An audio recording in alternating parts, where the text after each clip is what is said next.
Let me make sure I have these stupid. So I learned last time when I was doing a stream last time. I did one of these guys. Mm-hmm. See if it does it.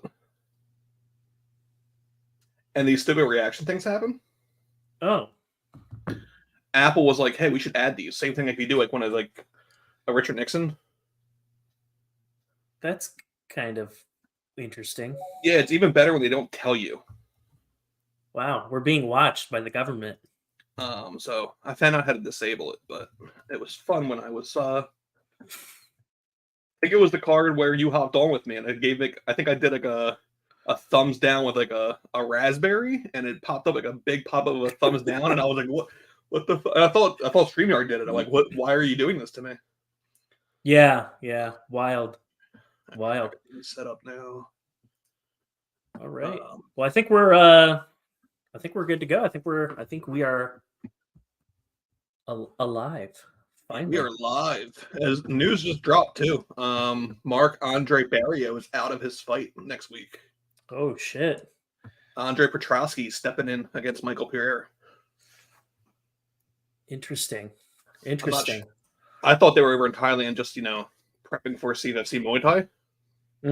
But I guess it was like, I don't know if it was a mix of that and prepping for this fight or prepping for this fight. But so, oh, that's weird. I respond for you. Yeah. So everything we do in the box will go to, I think, both channels. Oh, sweet. So Sinister's from James Lynch's Discord. Oh, right on. Cool. What's up, man? Welcome. So that was from my end. It'd be cool if they told you like what channel it came from. Yeah. But I just naturally assumed from your side. But anyways, like just about this card really quick. There's like a lot of really interesting talent on the main card for LFA 169, and I will tell you, like there are a few on here that I'm really looking forward to, but the one name that I really have circled, and I won't be biased because I sponsor Kevin Fernandez, so I'm going to do my best to try not to talk too much about him, but Melissa Croden, she's a really special fighter. And a lot of people probably don't know a whole lot about her. But I'm telling you guys, if you haven't seen her fight before, I think she's going to really put on a performance tonight. And 135, it's lacking quite a bit. I think they need an infusion of youth. That's kind of like the one downfall with her. She's not exactly the youngest. She's 31 or 32. So that all being said, I still think there's room for her in that bantamweight division. And they obviously really like her. She fought for the LFA title in her last fight against Jacqueline Cavalcanch, and she came up a little short, but that one went the distance, and she was in it until the very, very end. Cavalcanch won the fight clearly, but she hung with her for sure. So I'm curious to see how well she does with a favorable matchup. Yeah, I mentioned to some of the guys who are in the chat right now, like Craig and Sinister, that I sponsored a fighter and you sponsored a fighter. I sponsored Aaron Lafarge. I had yours mixed up. I thought you had Landry. I couldn't remember exactly who it was. Landry's a good dude. I kind of explained that's why we didn't really do a preview show, because it would have been a little like, I can't comment on this one. I can't comment on that one. But it should get fun. Taking some, let's call them vitamins right now. Yeah. I should be a lot more talkative in a little bit once the vitamins kick in.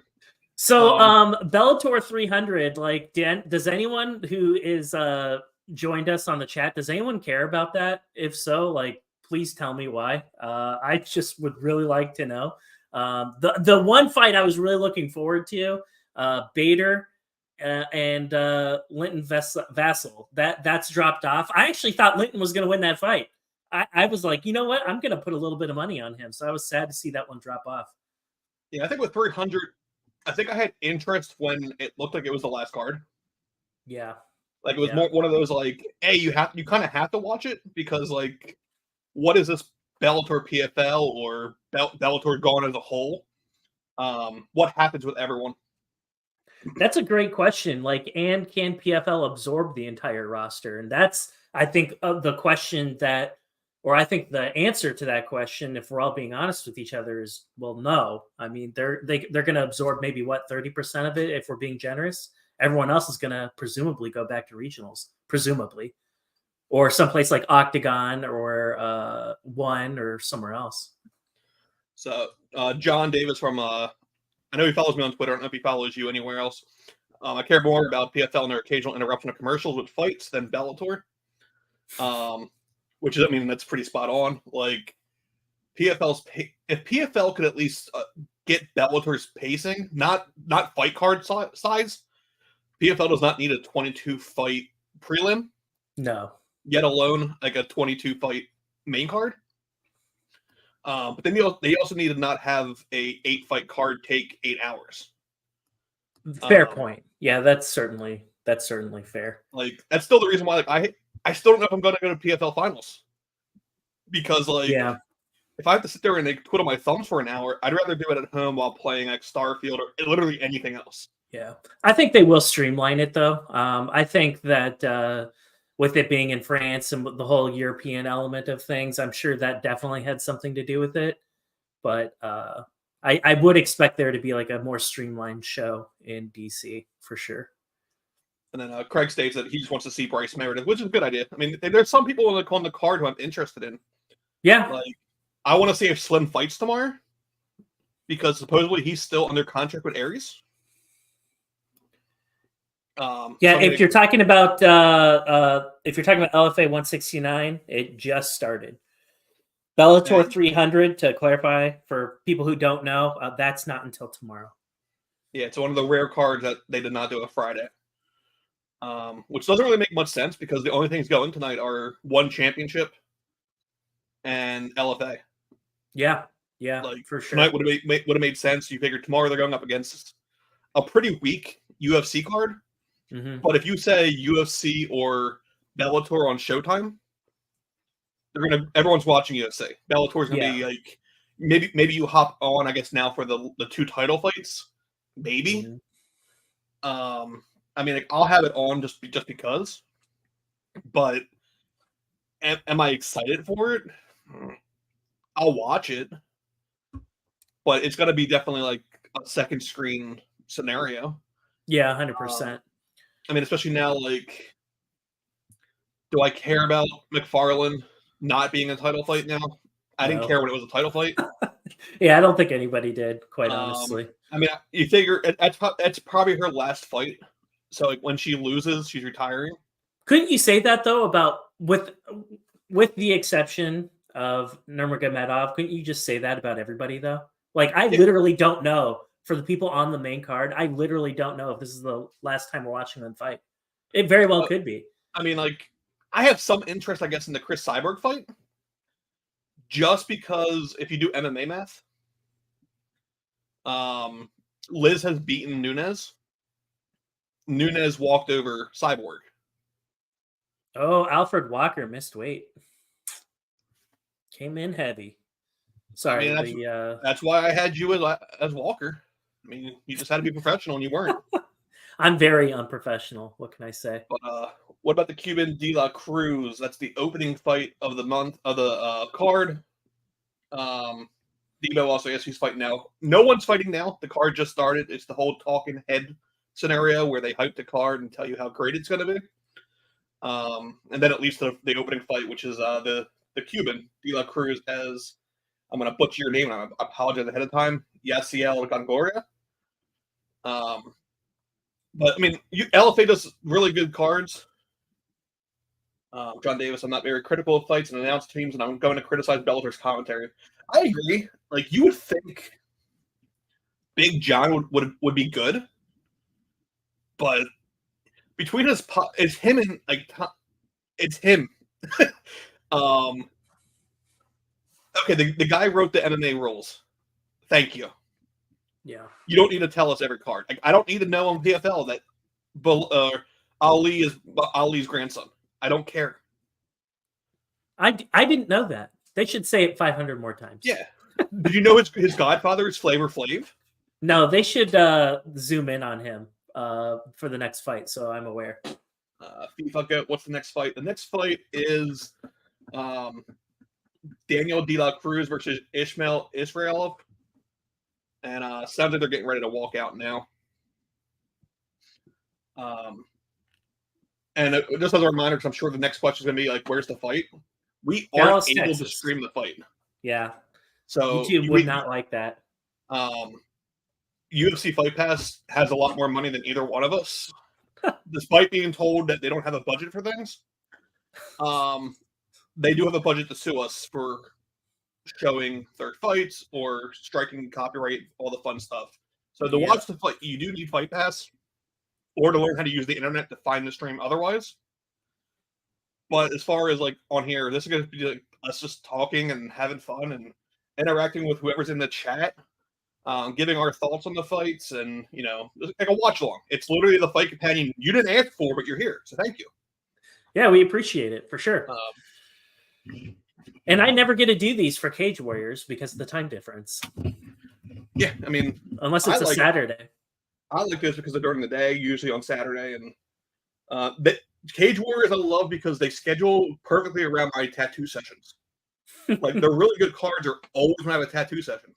Well, yeah, I've called in some favors for you. So Richie Miranda is another guy. He's the biggest, to the best of my knowledge. Now, I did not check the odds, so if you guys have any action on this, I highly recommend checking it out. I did write down some odds, but it was when I was doing some homework, getting ready for this card. So the money lines may have shifted. So if I throw out a line, keep in mind it's probably 2 days old. So I definitely recommend you go and check out whatever is on your book before you make any bets. But from the last time I checked, Richie Miranda was the highest favorite on this card, minus 1,000. Zach, I don't know if that line shifted at all. It went up.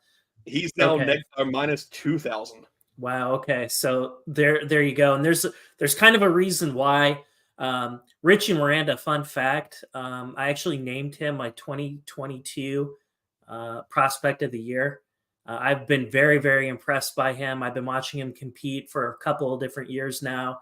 And this guy is going to be he's going to be a very special fighter one day. Keep in mind, he fought Keegan Genrick his last go around. He lost by split decision. Genrick won the fight, but he arguably, depending on how you view that fight going back to it, he arguably 10-8'd Genrick in the third round. So there was a little bit of mild controversy, but with that aside, he's a really special fighter. That guy is a mauler, and I'm expecting that to happen when he makes that walk. I'm expecting him to level change and get it right away and just completely maul this guy. So we'll see if I am made to look like an ass here in a couple minutes when that fight takes place. But he is the highest betting favorite on this card for a reason, and it's because of his wrestling chops.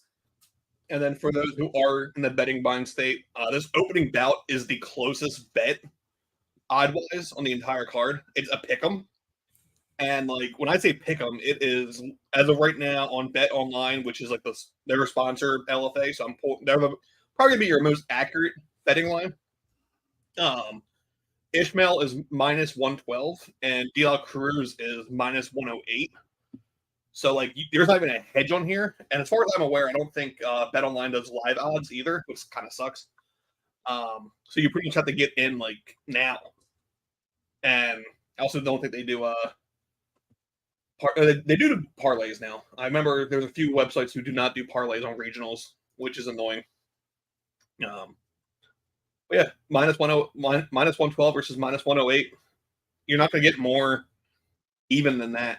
No, that's probably the closest money line for the evening. I don't expect the lines to shift radically, but things are pretty much set how they are. I did want to throw in like a random UFC question for Dawson Green tomorrow. What are your guys' thoughts on that card? I'm curious to hear what you all think. Grant Dawson, I mean, he has just been on a complete tear the past couple years. Now he's getting a headline fight. Now that would have been like a really big accomplishment, 24 months ago, 36 months ago. But with the current state of affairs and with the UFC kind of being the way that it is, fair to say that, that might not have the acclaim it once did, but it's still nonetheless pretty cool to see a guy He was training at Glory MMA, RIP. He moves to American Top Team, and here he is. He's still crushing it and has a ton of momentum, and now he's in a headline fight, and I think that's pretty cool. What happened to Glory MMA? I couldn't tell you. Couldn't tell you. They ran out of money. You see, comments like that are why you make the sport lame. There's a backstory to that. If Green can stop the takedowns, it's maybe a closer fight than the odds indicate. Green does have extremely high-level defensive wrestling. So I agree with that. Rich Curtin, I'm assuming it's probably from your end, but I know I throw a bunch of like tags in mine as well. So I don't know who's on whose. I agree with that. I think Green is also, he kind of needs a win. Yeah. He's in that situation where like he's a veteran, so he's probably not gonna get cut. Like he's gonna have the Tony Ferguson pass, where it's gonna be basically like they're gonna just keep giving him different opponents so they get a prospect, and at that point they're gonna be like, we need to talk. Yeah.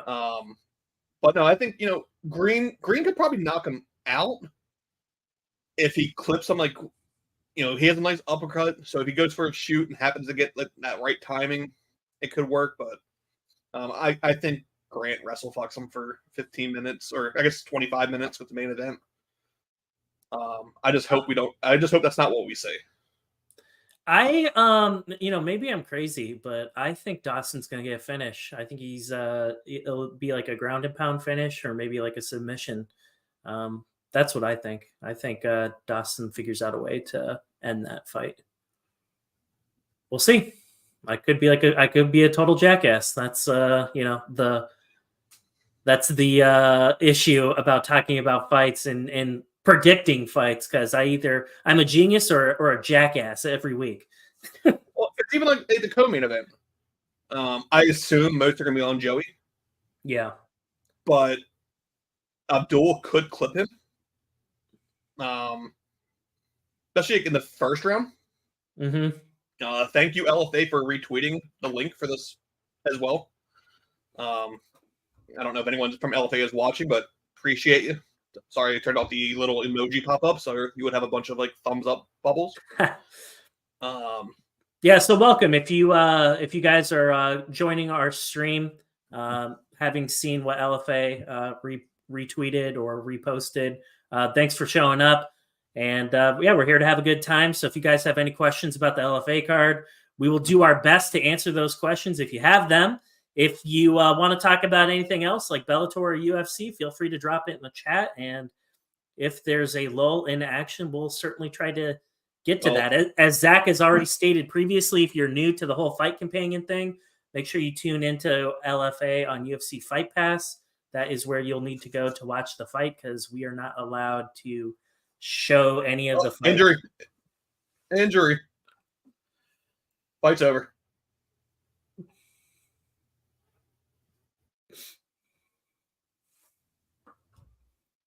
No. How do you call? You can't. Yeah. Rehan. The fight just started. Ismailov's shoulder popped out within the first 5 seconds. The referee stepped in and separated them, which should be enough. That should have called the fight. You don't call timeout and then be like, "Oh, it's back in. You're okay now." Because that just totally took away everything that De La Cruz had going. That's kind of what I think John. I don't think his name's John. John Kruk's the baseball player. Was it Ken Kruk? It's kind of mentioning like that should have been a kind of a stop. Like if you're gonna say your shoulder's injured, that's the end of the fight. What's up, Mr. B. Hunan? Good to see you. Those are definitely back to the head shots, though. Rules don't matter in this fight. What are those? It's Texas. So,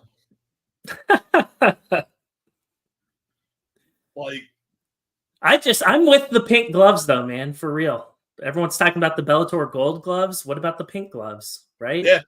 If anyone was watching the prelims or has seen Fury's, or not Fury, sorry, LFA's cards in October, they do pink gloves for breast cancer awareness. Which is pretty cool. on the prelims, Kruk did mention I think his mother had breast cancer, so like he gave a nice little reasoning behind it. It was cool.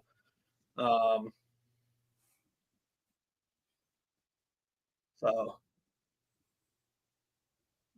I still don't know how this fight is still going on. Yeah, that's an interesting one. And there was a lag on my end. So you said that there's an injury, and like my computer was kind of sitting here, and then oh, is he gonna try to knee bar? Will do, buddy. Thanks for dropping in, Alex. Appreciate it, man. Have a good time tomorrow night. And also, thank you for asking the dick question, by the way. If anyone caught the media day for UFC, Alex made sure that Alex Hernandez's dick works on this weight cut. Oh, well, he's a man of the people. We all desperately wanted to know. I mean, I was curious because like that was a big point when he fought was Billy Q. Like post fight, or I guess his next fight, he kind of mentioned like the one worry was that his dick just did not work during that entire camp. So if you ever wondered if that's an angle you like to play, if the fighter's dick works ahead of fight, Alex made sure you got that knowledge. Yeah, thanks, Alex. I needed to know. Appreciate that, man. So this has just been like a mall fest. Yeah, I'm curious to see one if that shoulder pops again, but also do they keep this pace? No, past like 1.5 rounds.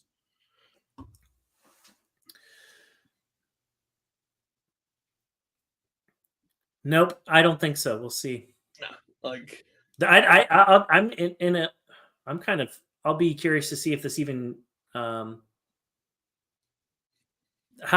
far it gets into the second is what I'm saying, because this is a pretty crazy pace, and I just kind of feel like someone's going to blow their wad pretty early on in the second, and the fight will be over. I wonder if the best fight odds shows like what the over under was. I mean, best fight odds feels there's only 3 fights in this card, so I guess not. Fight odds.io. So where are y'all from in the chat? I'm just curious, like if anyone is, from someplace that I would find interesting. Not Pennsylvania. No, we're just Amish out here. So these guys do not believe in props, I guess.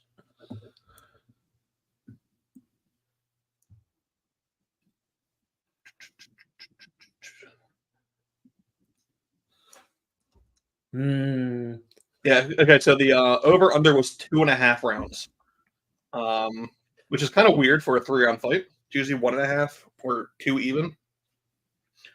They did have the favorite in the over under did lean under 2.5, which I would say if they can keep somewhat of that same pace, I would assume it would finish in the second.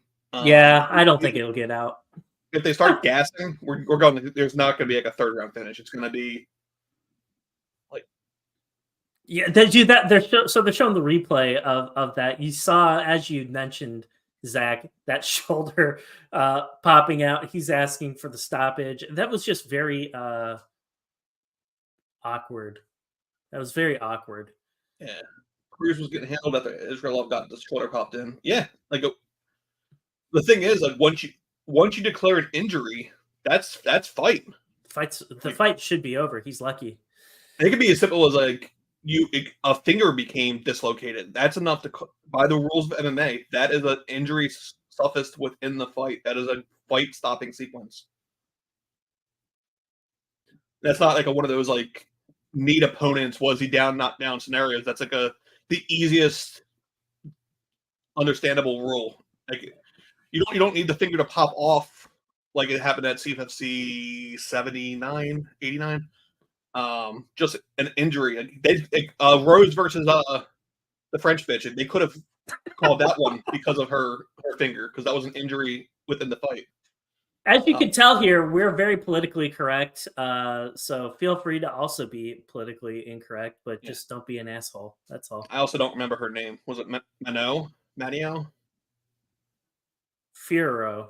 There we go. Okay, so it's not even Manio. Well, that's her first name. Okay. Manon. Yeah, I could tell you're very interested in her.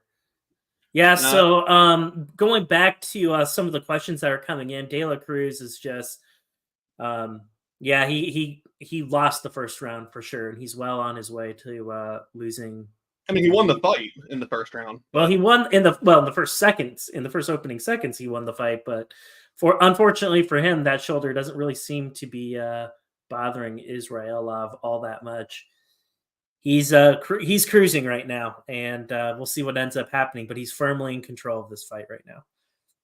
And also, De La Cruz does not really seem to have much of an answer for any of this grappling right now. And Israelov, he's landing a lot of really nice elbows as well. Seems to be able to just kind of do whatever it is that he wants to do. And it looks like De La Cruz is just kind of hanging on for dear life at this point. I think do you think Chen Chen will do this to Paulo Costa? I think Costa wins. Do you? Yeah. Well, okay, so that is something that is worth discussing further. Why? If he makes weight. Okay. Well, you could also say that about. Well, you could say that about both of them. To be fair. Yeah. No, I think more so. Is it because he has pretty hair and we're both bald? Is that why? That's part of it. Okay. At least we're honest. We don't bullshit here. We're honest. Well, no, I think Paulo. If Khamzat Burns didn't happen, and you realized how human Khamzat is, I think it's possible. But I also bet Leach. I bet Burns. Basically, I'm due for Khamzat to lose. It's just, I think it's one of those things where he's either going to come out like a freight train. That first 20, 30 seconds, it's going to be an instant burst. Yeah, I could see that. Like, I think even if Kevin Holland would have even survived that instant boost, I think Kevin could have took that fight better than what happened. Instead, he got basically wrestled, fucked, and then choked out within like a minute. Well, we have Cruz trying to go. Well, he was trying to go for a single. Now it looks like he's trying to go for a double, but good luck. We'll see. He should probably just stand up. Yeah, he probably should. It's probably his best advice right now. Stand up and then not go back down. Well, so much for that. Now Israelov's going to probably end up taking his back. Oh, nice fence grab there. That's okay. Israelov was about to do a Jerry Lawler pile driver, but that's illegal. So he said no and just went back to the ground and then grabbed the cage. All right. What are you saying, John? I want Paulo to win to set up a fight against Strickland, not because it's good for MMA or the division. Okay, fair enough. I'm with that. Yeah, because I mean, I don't. Feeding off that, I don't want to see Khamzat versus Sean. Why not? You don't think it's marketable? I think it's very marketable. People will. I think no matter what you do with Sean right now, will sell. That Sean, not the other Sean. Yeah. Deshaun. Yeah, with Deshaun, you know Billy Goff. We know of him. I think he actually, before I quote myself, I want to say he fought for the guys behind me. He's Connecticut, so he's probably like CES and all that up north, right? Yeah, I thought, wasn't he Cage Titans too? Yep. Cage Titans, CES, and then whatever reality fighting is, which just sounds like a game show. Total Reality Extreme Fighting 6. It still sounds better than Peak.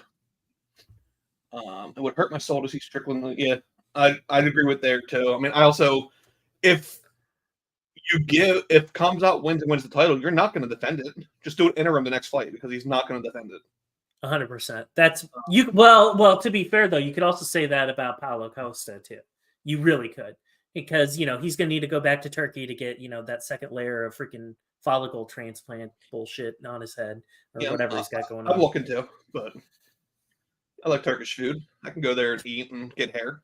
Well, maybe we could do like a 2-for-1 kind of deal where maybe both you and me go, and then we can live stream from like Istanbul How about that? I mean, it'll be like 3 in the fucking morning over there by the time the Hey, fights go on. But props to LFA for providing them with some great value water. That's the best water you can buy for the cheap.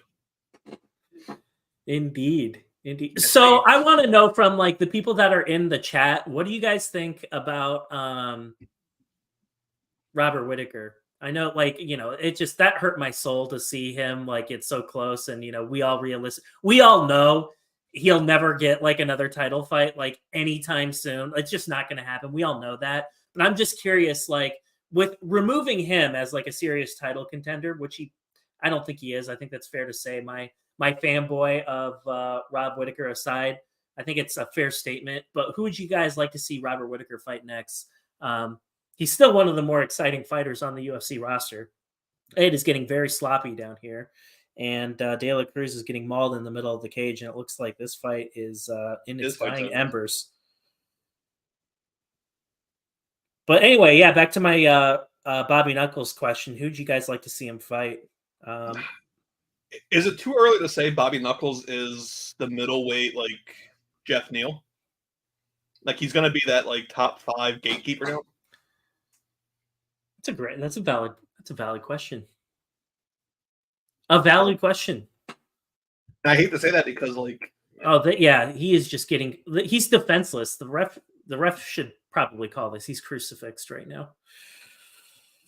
Oh well, he got out sort of. Yeah.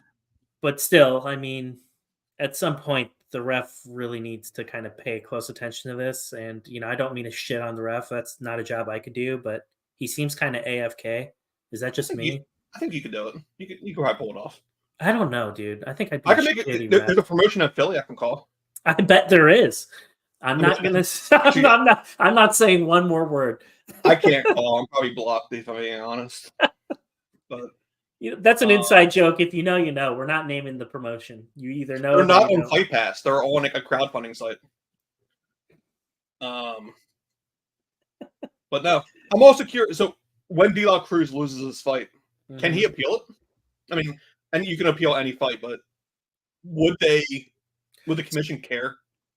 So, John, I do have a question for you. I have heard that Texas reffing and Texas judging, in particular, Texas judging is highly sus.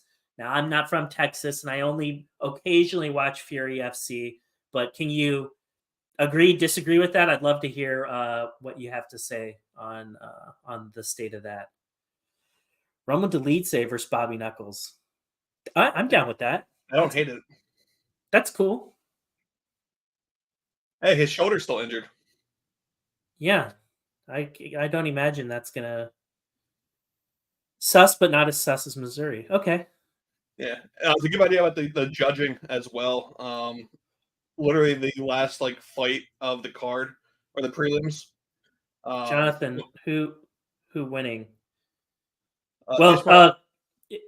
Israelov won the last fight. If you're just tuning in, it was a complete mauling. So no, he got waived off for the TKO finish because De La Cruz decided to block punches with his face and took about like 25 unanswered strikes while on the ground. And then pretty much as soon as like the ref called it off, I actually want to say it was probably the ref pushing him off, redislocated that shoulder. It totally was a 10-8. It was totally a 10-8. I don't think there's any doubt in my mind. Sorry, I'm responding to what John said. So even in the first, he himself waves it off. The fighter says, "No mas," like no, and the ref was like, "Wait, just time out." Yeah, interesting. Yeah, then he finishes it with the same shoulder or the same arm. I'm pretty sure the ref like pushes. Yeah, the ref then that's not enough effort. It is his celebration that basically repops it out. Yeah, that was a mauling. I'm glad that fight's over. Twice. Yeah, indeed. That left arm finished the fight twice. Yeah, it did. Cooked. But I mean, I think also, I mean, it does suck too. That's De La Cruz's first pro loss. Yeah, that's And unfortunate. he finished it within the first 6 seconds by injury. That's unfortunate. So one of the things that I kind of want to see, like shifting our conversation back to like um, the UFC is, and you know our conversation regarding the middleweight division. Like I just feel like that is like the division that I'm looking at. I'm like, man, like I think we're right on the cusp of that like turning over, and I think we're right on the cusp of seeing some really cool things. And obviously, you know, we can't help but think about like Bo Nickel. That's obviously the first person that we think about in that division. But the other person that I think could like really achieve something special, that Brazilian guy, Cal Baralho, with like the Mhm. throat tattoos, the nerdy guy. I think he's a G. And Fluffy, he's another G. That I mean, if I'm these guys, they're all unranked. To the best of my knowledge, all of them are unranked. Like I feel like we could see a lot of really interesting fights between that 10 to 15 peg, the lower part of the middleweight rankings, and then some of the top unranked guys, like some of which I just mentioned. And then depending on what your opinion is on RoboCop, there's all sorts of really interesting fights that could be made there. And I was also out of the names you just named, only Hernandez is 15th. Oh, so he is ranked. Okay, Yeah, wow. and I think he got in there either from Brunson leaving, Okay, that would make sense. Yeah, that would totally make and you sense. figure But right below him then is people like I guess you'd have to say Joe Piper ahead of Andre just because of the fights he's been given or yeah, the trajectory probably. yep. And even if you base off of this season of Contender Series as well, you right Hmm. there you have how far can Zach Reese go? I think Zach could easily right now be lower top 15. You think so? Um, Based on who's on there, you have people like Chris Curtis, You think Andre Muniz. You think Zach Reese beats Chris Curtis? I think the way Zach starts, I think he could basically bum rush him, throw him off guard. He won't look like PFL Chris Curtis, where it's just like he looks confused. Yeah.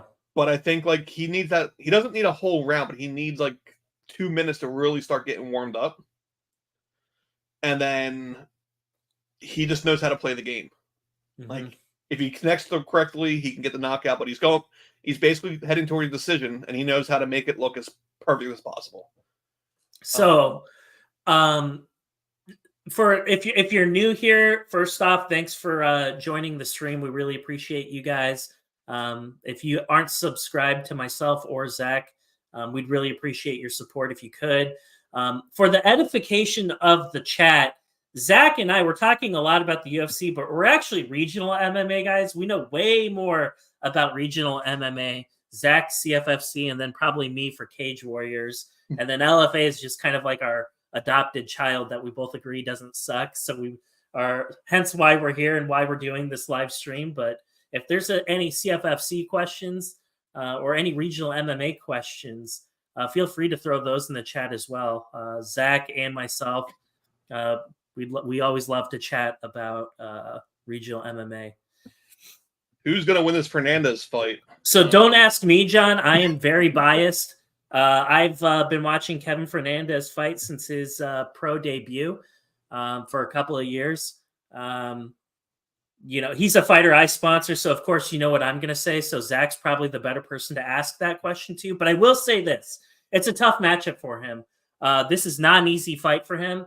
And the one interesting tidbit about Kevin, I think it's okay to say it now, but well, maybe it's not. I don't know. I'll say it anyway. Kevin's never put on a gi before, ever. Like not one time. And this kid's out there, and his wrestling is crazy. His grappling is excellent. And in his it was his first or second pro fight, he gets a submission victory. And I want to say it was off of like a jiu-jitsu brown belt. So this kid's very special. And I'm biased. I have rooting interests, so don't ask me, John. But if you want a more neutral answer, you should ask Zach that question. What's up, MMA Holes? Thanks for showing up. Yeah, Appreciate thanks, it. MMA. Definitely a fan over those guys. But no, back to Fernandez. Probably could have been debated for co-main event on this card. I think the co-main is the proper one, so maybe the fight that leads into the co-main. Being second fight is a little weird, but I guess it also makes sense though if you're going to do like where do you put the female fight? I think splitting the card makes sense because if we're being honest, if you start a card with women's MMA, no one's running to get to the first fight. Whoa, interesting. I don't know if that's accurate. So they only have Richie as minus 260. That's not correct. There's no way that's correct. Yeah, I think that is. I mean, I'm checking what other website they're pulling from, but earlier this week, earlier this week, guys, he was minus 1,000 against this same opponent, Darian Chapman. So I'm very curious. You might want to double check your book and make sure that's accurate. If you can get Richie Miranda at minus 260, do it right now. Yeah, Rich, because that sounds right to me. Yeah. Who won the Cruz fight? Not Cruz. Yeah, Cruz. Well, he won, but he didn't win. So maybe Zach, you want to fill them in on that? Yeah, there was a shoulder popped out in the first round that should have been called off. The fighter called it off. It's Texas, so rules don't matter. And then they basically just like paused the fight, restarted because it was back in, and then De La Cruz kind of got beat for the next 14 minutes. So it got waved off right before the 2.5 mark. So if you're going with Fernandez and Ward to close out the card, you are betting with the favorites. I want to say I know Landry. Last time I checked, Landry was minus 210, so that may have he may be a bigger favorite now, but that's still a pretty good deal. Landry Ward for minus 210. That's not something to complain about. I was surprised it was that low.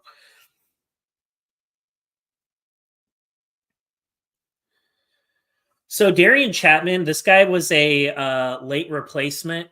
Initially, Richie Miranda, I want to say, was supposed to fight James Hay.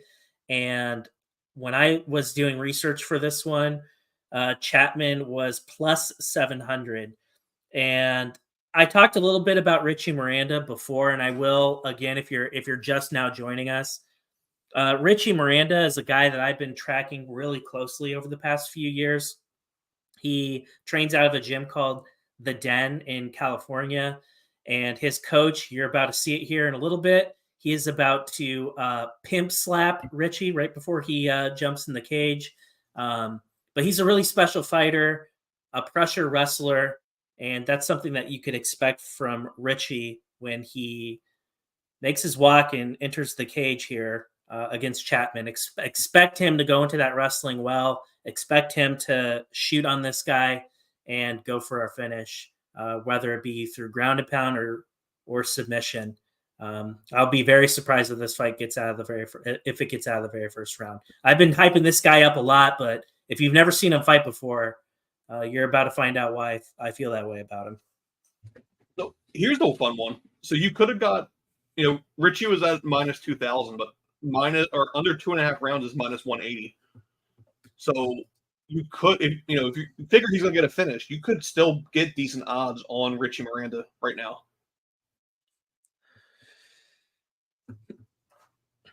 Which is shocking. So, again, if you're just now showing up to the stream, we appreciate you guys. Thanks for doing that. Yeah, Richie Miranda to win. That's how I have it. I don't know. I won't speak for Zach, but I'm pretty sure he would agree with that. A special fighter, and he's a guy that I named my 2022 prospect of the year. He's about to get pimp slapped right here, and let's see if he gets a good one or not. Yeah, I think. Okay, you got two. I think not Tony Ferguson was asking if Richie won, but sorry. Yeah. No, not yet. We're about to get there. Yeah, I think probably a late first round stoppage. You kind of have to when you're minus 2,000. I don't want to Yeah. see you like go to the decision. But then, like Rich Curtin said as well, what you were about to comment on, like that's super. Like I would at least expect like a closer to minus 1,000 on under 2.5 because at that point you're only betting against 2.5 minutes. Yeah. No, Um, the odds definitely don't make sense. And then Zach brought up a really good point with regional MMA. You're not always able to do parlays, so definitely check your book with that. And that's kind of the shitty thing about regional MMA is oftentimes just the value really isn't there if you can't parlay. So if you can't, and if you aren't with prop betting, don't bet on this fight. It's not worth it. I mean, under 2.5, it makes sense at minus 180 though. Yeah, well, I said if you're not into prop betting, if you Yeah. if your book doesn't allow that, or if you're just not with that, prop betting is really the only thing that makes sense here. Yeah, even if you add Richie right now to a parlay, you're going up like plus 0.001, maybe plus 0.002. Yeah. What is that, like 4 cents? Is that really worth it? It's like 2 cents for every 100. Yeah. Yeah, is that really congratulations. I'm glad you bet that much that you made something off of it. Yeah, I could probably find that in the parking lot at work. Like, or at Hard Rock and AC. Yeah, there we go. You never know what you find at your feet. Yeah, maybe I'll see you there this year or in the spring. I don't know yet. We'll see. I had to get a new washing machine. My wife busted our washing machine. That was like $800 to get a new one. Can you believe that? We discussed a little bit ago about getting a new fridge. So. Dude, they're really expensive. Like anything halfway decent is, well, it depends on what you want. Like you want the water, right? You got to get the water, especially for someone like you. The water in the fridge, that's a necessity. You know what I mean? I live on a well. Like I don't need to. Oh, what? All that doesn't take up space. And okay, well then you can get like a shitty refrigerator for $800. Then I'm fancy though. I want my water right out of the fridge. It's a good thing I can't paste pictures in here, or you'd be seeing Yanni the Greek. Don't ban me, bro. Hey, you know what? Props to Chapman. I have to tell you though for taking this fight. Richie's red from getting pimp slapped from his coach.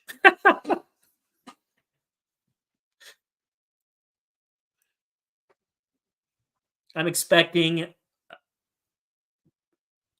some jabs and then a quick level change. Let's see if I'm right.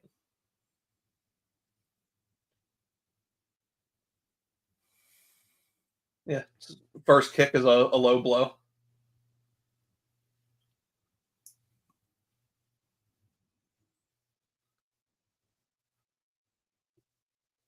Yeah, I mean, so far, the air's getting punched more than either guy. Fight just started, Smooth Will. And we got our takedown. Did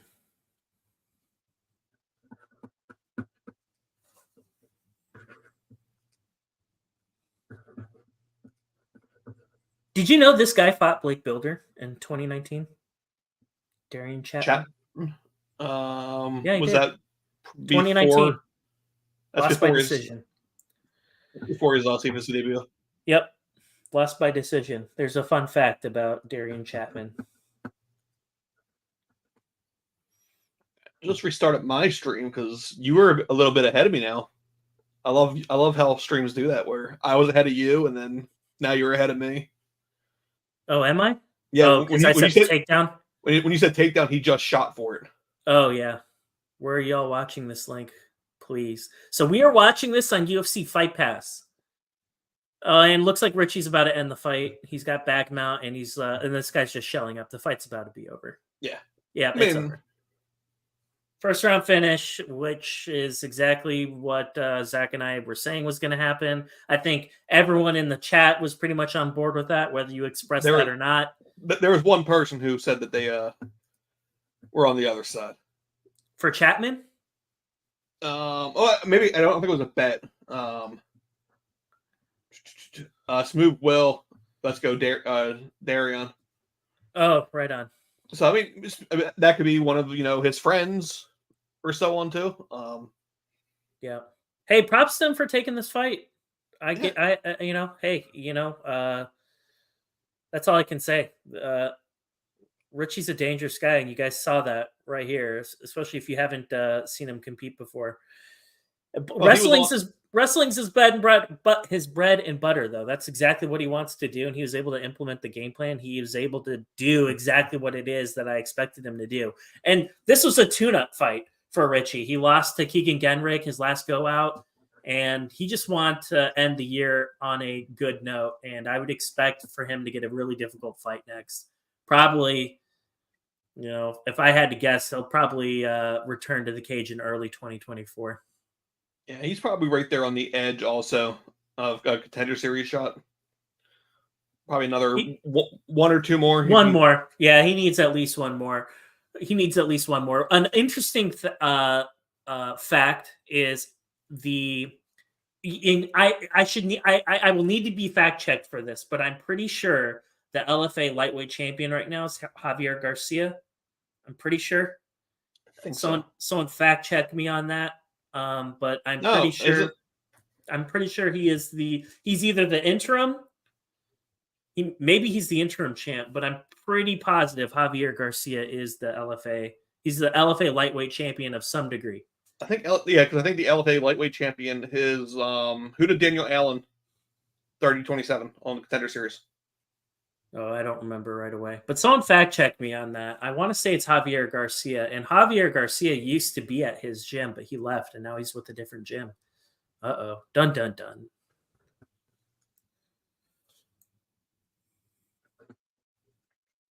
Yeah. Jacoby Jones is the lightweight champion. What am I talking about? Javier Garcia. I thought he won an LFA title. Didn't he? Maybe it was a different weight. Do you guys know who I'm talking about? The mariachi guy.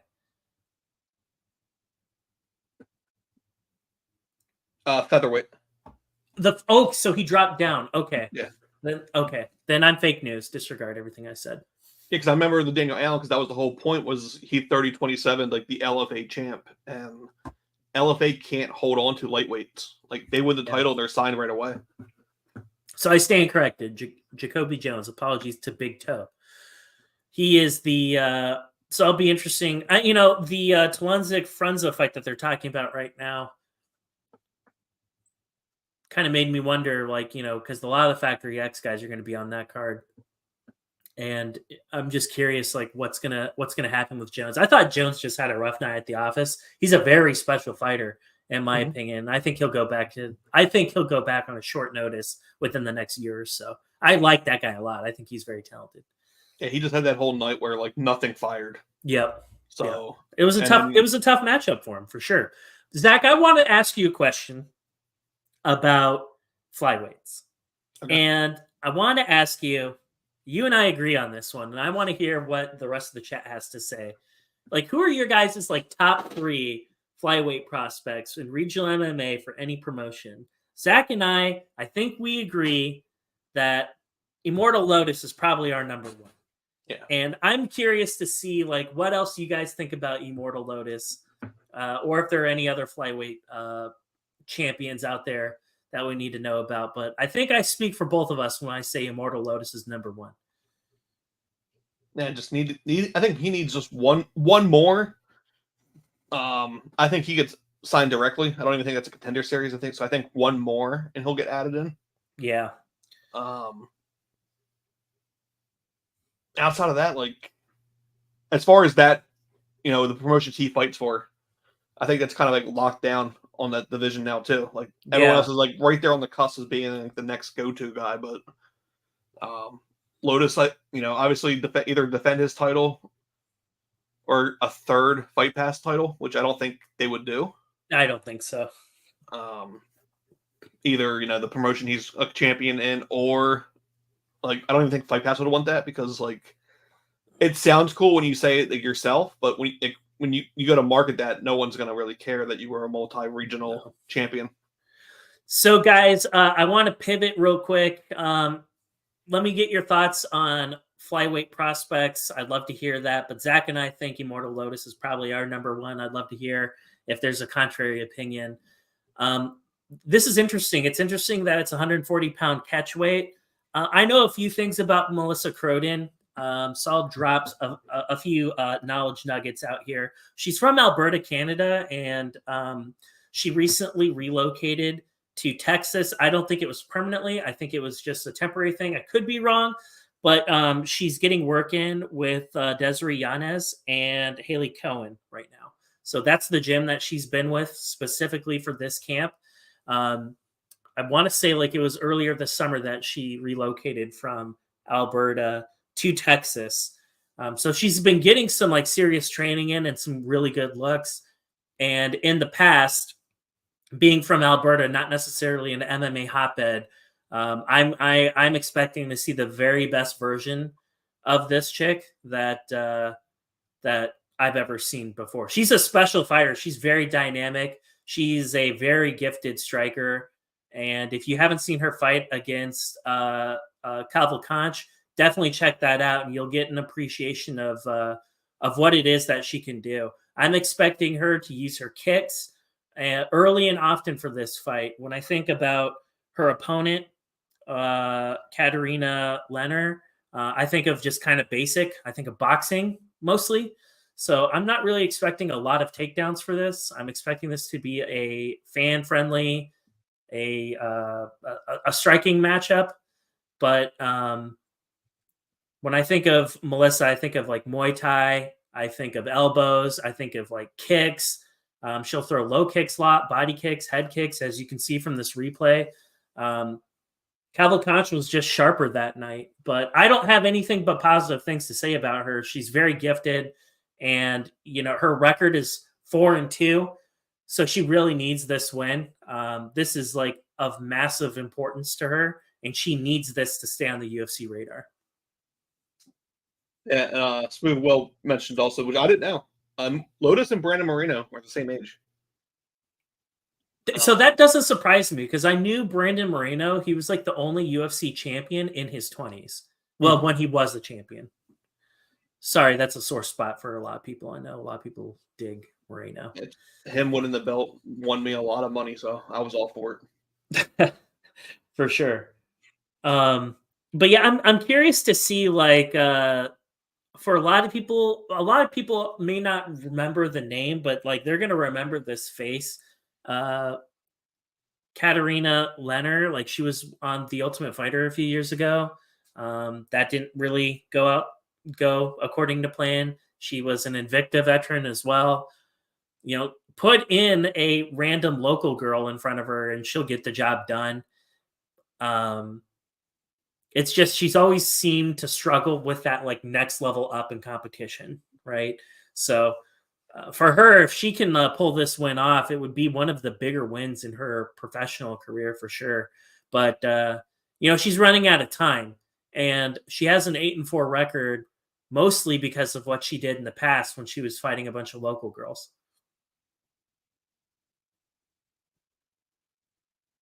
John Davis with the good old Invicta throwback that he's seen Leonard fight before because she lost to Catalina Bernardo. Yep. Which Invicta, that's a fun promotion as well. I'm surprised it's still a thing. I don't know if I'm we'll be blunt here. We're all amongst friends. I'm surprised it's still a thing. I wish them the best. I hope they stick around. But it's going to be harder and harder to run that promotion with PFL, and PFL being very aggressive with the females. I mean, they've hijacked pretty much anyone who's somewhat decent that the UFC didn't put on Contender. They're under a PFL contract, pretty much.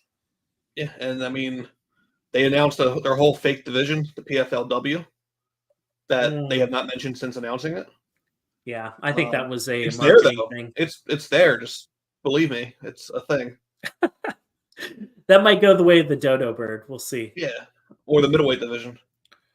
So we'll see Melissa Croden here. She's got the age advantage. She's got the height advantage and a little bit of a reach advantage as well.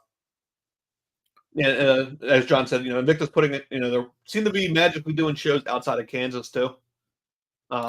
They're in Boston for this next card. I'm curious if they just looked at the fact that like did no one want to fight in Kansas, or like what led them to think that was they had to move then because they had that little like fight church for a while, then they had another facility, and it was like the apex. Like they knew they could do a show whenever they wanted. I think some of it, Zach, has to do with Glory not being a thing. I think that's probably one of the bigger reasons. And they had to find a way that gyms could feed into. And with Boston, there are a lot more options. Kansas City, that whole part of the country, it's kind of a dead zone now. So I felt like they didn't really have a choice. They kind of had to relocate just to make sure that they're able to like get some sort of pipeline coming in. And Glory definitely wasn't it anymore. Because if you look at any of the regionals who have a home territory, basically, Yeah. they have those like 3 or 4 gyms that they just basically go to, and then find it after you get in a fighter, then you find the opponent. Yeah, and that would make sense then, because again, Kansas, no one's running to Kansas. No. So I mean, who are the gyms there? I mean, the Colorado gyms, like American Top Team, I think they have a thing in like Oklahoma City, and then maybe some of your North Texas gyms, but but it does seem logistically like a little bit of a hassle. So anyway, I'm really excited about this one. I think this is going to be a really exciting fight. I'm expecting this to be like a stand-up war. And I have Melissa Croden on this one. I think she's just the more dynamic fighter, and that's my lean. We'll see what happens. I'm curious what made them change the weight class, because I thought this was originally set for an actual division like bantamweight. It was. That's a great question. That's a great question, because to the best of my knowledge, both of them had like this isn't like somebody taking it on a short. It's been announced for some time.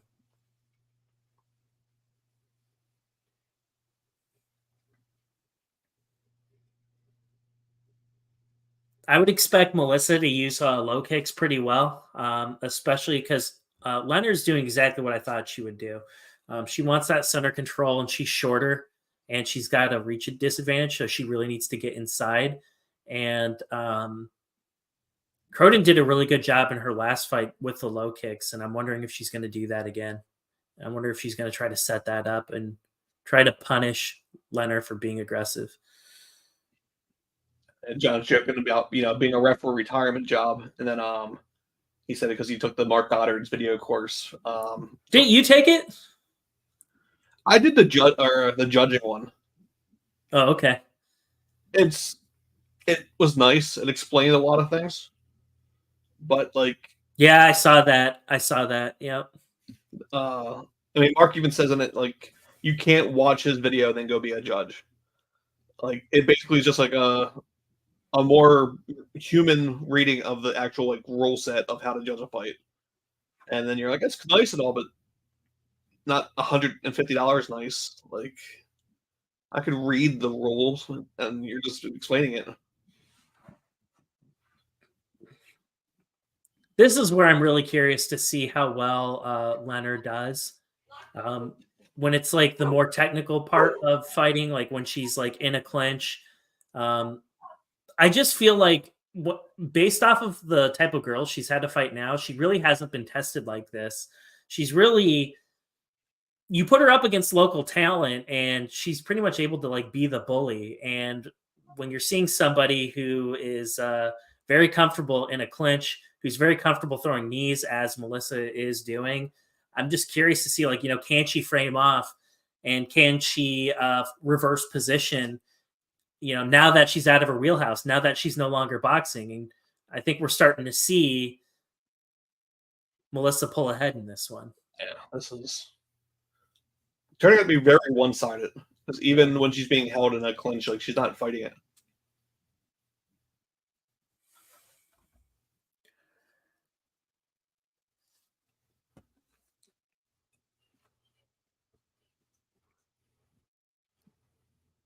Reverse position. That's nice.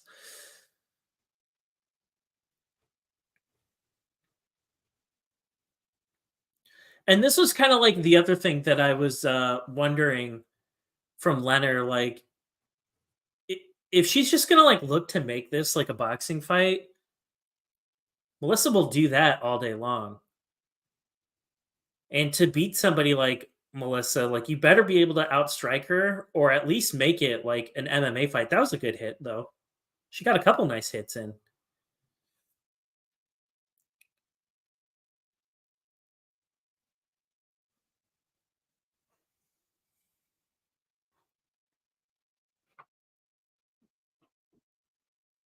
But this is what I like seeing. Like, I think Melissa's fighting a pretty smart fight. Yeah, and you're right. She did land. Leonard did land a few different combos. We just saw her connect a couple of different times. And yes, Melissa definitely has a little bit of a chin, and she's got heart too. Because watch that Jackie Cavalcanch fight. I mean, she got busted up, but she got back up somehow. I don't know how. She's gonna be really gassed though in the second because of getting back up and stuff like that. I do like those knees to the body.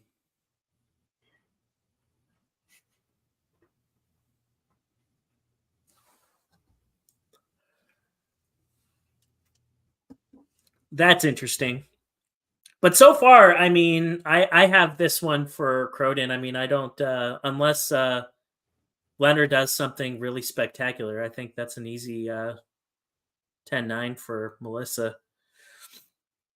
Yeah. And that puts a stamp on it too. Yeah, it's easily But Leonard did enough to like stay in it though. I mean, she had some flashes. She had her moments for sure. So she shouldn't be too discouraged. But this is exactly what Melissa needs to do though. She needs to like make this like a technical striking fight. Yep, absolutely. So where else are you guys from? Somebody typed in earlier that they're from Arizona. Where else is everyone from? Except PA. That's not a state, actually. Technically not. It's Commonwealth. It's technically not. I don't live in a state either, technically.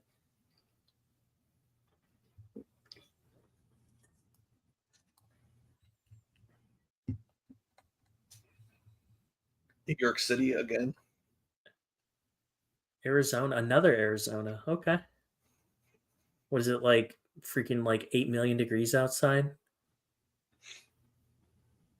I'm from California. Where at in California? I'm originally from San Diego. Not anymore though.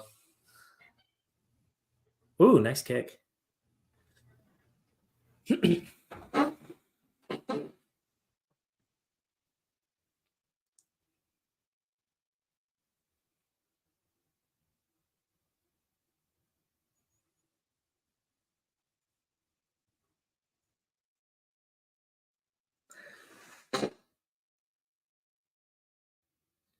So if you're, I did have, so Zach, like if you're Leonard, like what do you do based off of how that first round went? Like what kind of adjustments does she need to make to like get this closer? Well, Leonard also she needs to actually advance, like she's actually trying to do now. Mm-hmm. Because like her positioning left her just fucked against the gate, like the cage, because she couldn't advance. And here, I mean, she's not. Once she starts advancing, then she gives up and starts backing up again, like with these head kicks now. Like now she's afraid to do anything else. I don't know. Does she have any wrestling? I've never seen her. Leonard? No. All right, so like, I've never seen either of these two, like from memory at least, because like it stand on her feet's not helping her. If she could get it to the ground, maybe she could something. But one, you can tell Crota wants to win, and Leonard is just trying to survive at this point, or already in the second round. Zach's from Pennsylvania, not me. I live in Northern Virginia in the DC metro area.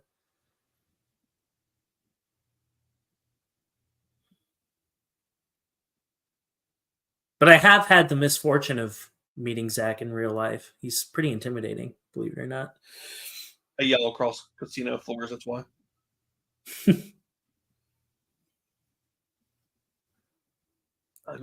I mean, I know it's not her, like, I know it's not in her game plan, and I also know that, like, you look at Melissa and like, she has, like, her knee somewhat bent all the time, so that's, like, kinda something she needs to think about, but for Leonard, like, if this just stays like a boxing fight, I think she's going to get, like, found out. Like, you give Melissa more and more time, she is going to, like, find the range, and, like, she needs to keep moving forward, though. Like, right here, what she's doing right now, like, not advancing all that much, like, that's not good against Melissa. Like, Oh, I would trust hope me, by dude. now. I want to get the hell out of Northern Virginia too, one day. Like, I don't get how you can be halfway through the fight already and not like attempting to change your game plan because you're still doing You this. have to do something because she's getting. I mean, she has her moments, but oh, now she's cut around her eye. So, Rich, I think it just depends on like who they put up against her. Like remember, a lot of the 35ers are spoken for. They're either already in the UFC, or with PFL. So, and I say PFL like I'm in full recognition that they ran featherweights, but a lot of the 35ers moved up to fight featherweight with PFL. That's why I say that. So it's kind of slim pickings out there. Like they're gonna, if you really want to test Croden, you're gonna have to bring in somebody from like Brazil, which is on brand for LFA. That's what they'll do. If they don't want her as their champion, they'll bring in some Brazilian to try to test her. Yeah, I think speaking for Zach, I think we both have this one with 2 rounds to none. If it goes, we're in the second round right now, but I think comfortably Croden's ahead. Yeah, I'm not seeing anything out of Leonard to justify a remote chance of her getting back in the third round. She's gonna have to let it rip to have a chance.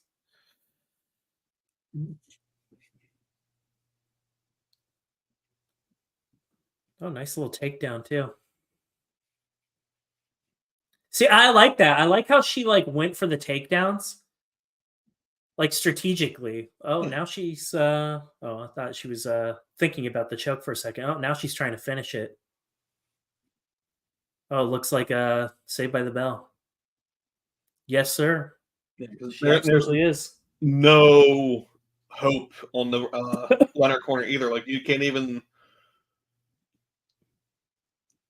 say it was a close round. Would I live in? Oh, we have questions in the chat. Would I live in LA? Well, if you're asking, I can't. If you're asking me, no, I would not live in LA. It's too expensive. There's too many fucking people. Yeah, it's one of those like I would come visit, but it's not $6 a gallon. I don't know. I try to avoid the People's Republic of California when possible. That's all I'm going to say. I'm allowed to say that. I was born in California and I spent a lot of my life there. But we are too poor to live in California now. My family all got forced out. Gentrification, Zach. Bastards.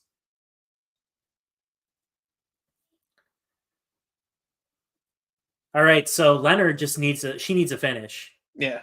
No, Melissa said fuck that. We're not touching gloves. Is there a cut on Melissa's left eye? Or is that Leonard's blood? Might be Leonard's blood. I don't know. See a mouse under her eye too.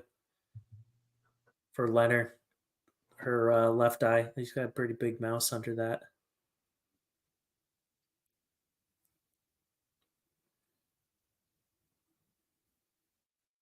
Oh, nice.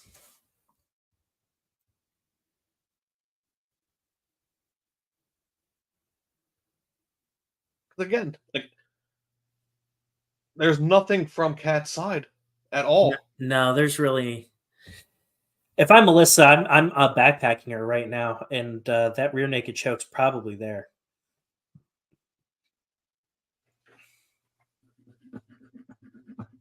That is the next fight, right? Are you Trevor talking? Gwynn. Oh shit! Am I? Do I have good Wi-Fi? Oh, my bad.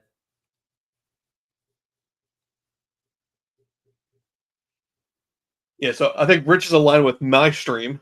Oh, and I'm ahead. My bad. Sorry, guys. And then where's the one question? It was is the next fight Alden versus Alfarge? Yes, Trevor Gwynn.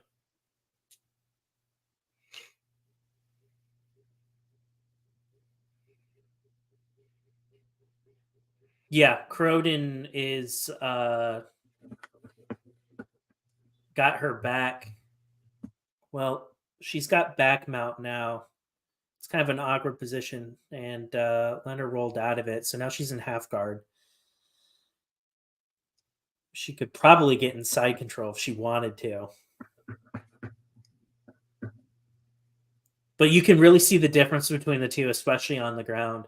And Melissa Croden isn't really what I would call like a jiu-jitsu like shark or whatever. Like she's not, that's not really what she's about. Like she's Muay Thai and kickboxing, that sort of thing. And she's just completely mauling her on the ground here. So Jorge asked where can he see the fight recap. If you're asking about the replay, that would be UFCFightPass.com. We can't show the fight or replay the fight. Yeah, they won't like that. We'll get sued. Like she doesn't even say okay, she's kicking, but there's really no intent to get back to her feet because what No, she's gassed. She gets back to her feet anyway. She's just gonna get beat up again. Yeah, she's in trouble for sure. But I mean, is this a? I don't know if this is a 10-8, but it's pretty close.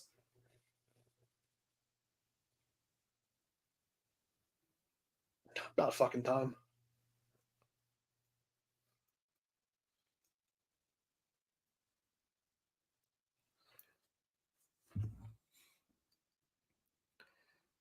I mean, yeah, I can't hate the stoppage.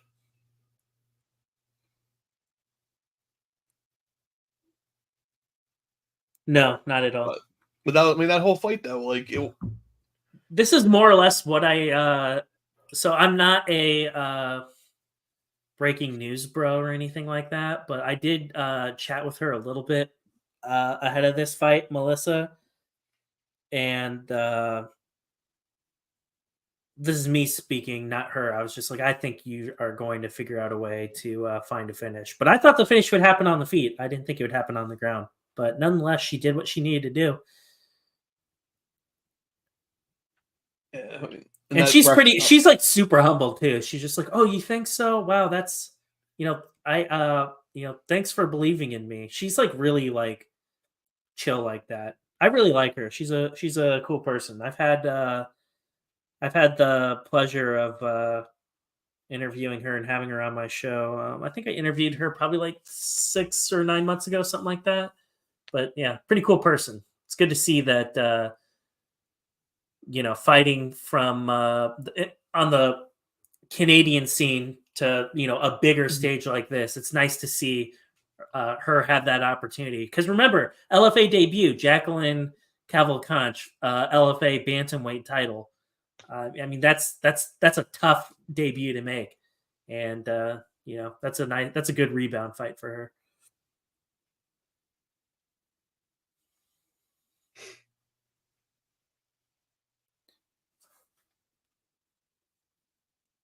Good for her, though. That's an important win. I'm curious to see what they bring up next for her because when I think of regional prospects in this weight class, I mean it's pretty thin. Serena's an option potentially, depending on what her contract status is. And they were supposed to fight each other in the past, but it never happened for whatever reason. I don't know the details, but they know each other. That would be an interesting one. I'd like to see that. That'd be a good one. And for people in the chat that may not know who I'm referencing, I'm talking about Serena De Jesus. She's an Invicta veteran. I think stylistically, that's a great matchup too, because I think they're both a little. I think they're somewhat similar stylistically. I think that's a fun fight. It'll be a fun one, and I mean, it's not like Invicta's really locking people down right now, so it's a workable one too. Yeah. So depending on what the deal is with Serena, that would be a potential fight I'd like to see. I'd like to see that happen, and maybe somebody else in the chat knows more than I do, but as far as I know, LFA had some sort of tentative plans for Las Vegas too. So if that makes even more sense too, because Serena, as I understand it, she's in the Vegas area. Because I think LFA is the first one to get approved, the Fight Pass promotions. Yeah, and I think maybe Favors A1. I think they might have a approval as well.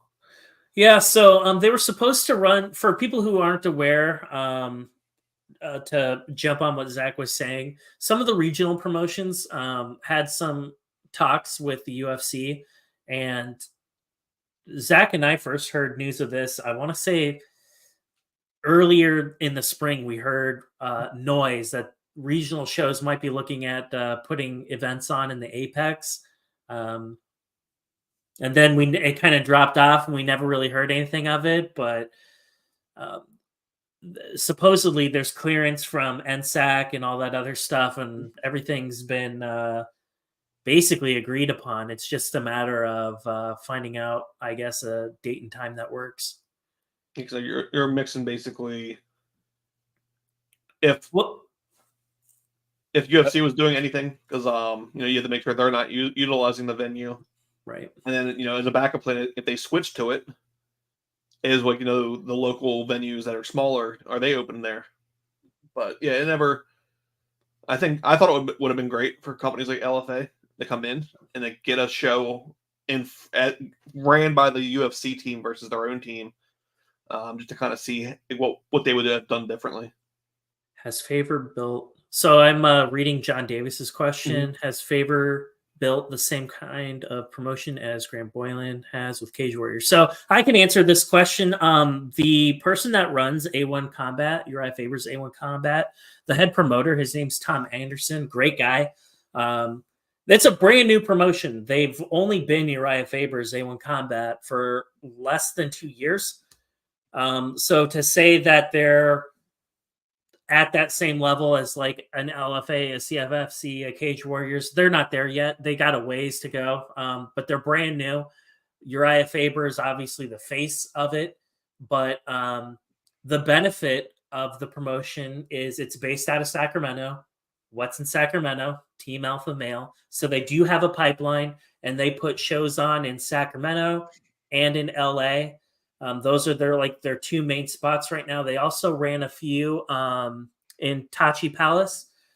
So it'll be interesting to see kind of like what it is that they end up doing. Their very first A1 champion, Peyton Talbot, made it to the UFC recently. So that's huge for them. It's even bigger because he's not an alpha male guy. He's from Nevada in some small gym. So I think that even speaks further to the reach of that promotion, what it is that they're able to do. So we'll see what ends up happening there. But so far in my interactions with them and kind of keeping tabs on what they got going on, I've been nothing but very impressed with them. And it's nice because it gives guys in LA, the Central Coast, even San Diego, like that whole state of California, it gives a lot of those gyms an opportunity to not only to not just fight for Tough Enough in Vegas, right? You have an opportunity to stay on the West Coast and not have to, take a fight in Oklahoma for LFA or whatever. So LFA, yes, they occasionally go to LA, but maybe once a year. So far, I really do. I like the direction in which they're going, but they got some ways to go. I think, but them and APFC, I've been very impressed with both of those promotions. They're both brand new. Zach, I know that you know a little bit about APFC as well. So I don't know if you had anything to say about that. Well, I think John was actually asking a slightly different one, more so being like how Graham books the fighters he manages. Mm-hmm. Is that what he was? Is that what Faber was working on doing? Where like all the A1 guys were under his management from Alpha Male, and I think they did when they first started. I mean, they're only about 2 years in, but they already started kind of backing away from that. That's what his follow up one about how it sounded like Faber is building that pipeline. Yeah, so I know that they have their own promotion as well, and then the other thing of it is like I don't know where MMA Gold comes into play here because like a lot of those fighters from Alpha Male, they are with MMA Gold as well. And to the best of my knowledge, that's separate from Uriah Faber. That's Aspen Ladd's significant others, like the main force behind that. To the best of my knowledge. Don't ignore my challenge question. What's the question? Don't say is that the who wins last two fights, as in co-main and main? Well, there are three fights left. Yeah, that's why I was like, if he was asking all three or the last two. We'll let you know when we get there, player. Not like Uriah's feeding cans to his guys, but legit developing. Yeah, I mean, so I asked that question. I did, if you, not to do a shameless plug of my own podcast or whatever, but you'll see about a year ago, I interviewed the head promoter and I more or less asked that question. Like, hey, listen, you put Uriah Faber's name on this and you automatically said that you're more or less like all the alpha male guys are A side and everyone else is going to be B side. Your response to that. And, he adamantly told me that wasn't the case, and they, that's not their intent. But you be the judge for yourself, I mean, that's what the head promoter said, and he's going to say that. So you be the judge for yourself, but they put up alpha male guys and they lose all the time. So Tim Elliott just hyping his next fight.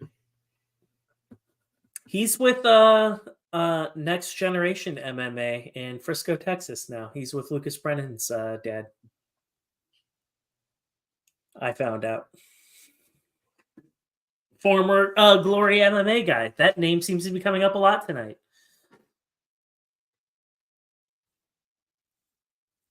Yep, so the next fight is on the out in Korea, Aaron Lafarge fight. Okay, so Zach is limited in what he can say because he sponsors Aaron Lafarge just for the edification and disclosure for all. But I looked at this fight, and this is for me. I don't have a dog in this fight, and people might say I'm biased too because they'll look at my recent interviews and see that I interviewed Aaron Lafarge. But honestly, I don't give a shit if you interview with me. I'm going to bet on who I'm going to bet on, and at plus 175, I think Lafarge is the right pick. That's what I would. That's how I would bet this one. Alden Correa, he's a very interesting fighter. I would categorize him as being a striker, but the one thing that I've noticed is he sometimes struggles against wrestlers. He sometimes struggles against the grapplers, and that's what Aaron Lafarge is. He is going to be a high pressure wrestler, and we'll see what ends up happening. But look at who Correa has fought in the past. Joseph Camacho is one of those guys, and we know that he likes to grapple, he likes to wrestle. And when you start looking at those losses, he really hasn't proven to me that he can beat a wrestler yet. And Aaron Lafarge, I mean, he is a guy that's exactly what he's going to tap into right away. Just like how we saw Richie Miranda, he's going to tap into that wrestling. He's going to pressure him. Aaron Lafarge is only going to take a step back if he gets clipped with something. Like, he's going to keep that pressure on this entire fight. And, Alden Correa, he's only 24, 25 years old. And it's do or die time for Aaron because he's running out of time. He's 31, 32 years old. He needs to make a run now. His two losses, he lost to, well, you'll have to remind me, Zach, because he's lost 3 times. But one of them was against James Clark, who was a great wrestler. He lost against Cody Davis, another wrestler. Who was the other lost to? That's the only one I know off the top. Let me see real fast. Yeah, James Clark, Cody Davis, and then Hugo Aranda. He does not fight anymore, but the other two, James is like one of the top flyweights in Canada, if not the in Canada. And then Cody Davis is the LFA flyweight champion. So I mean, the two he lost to are good names to lose to in the regionals.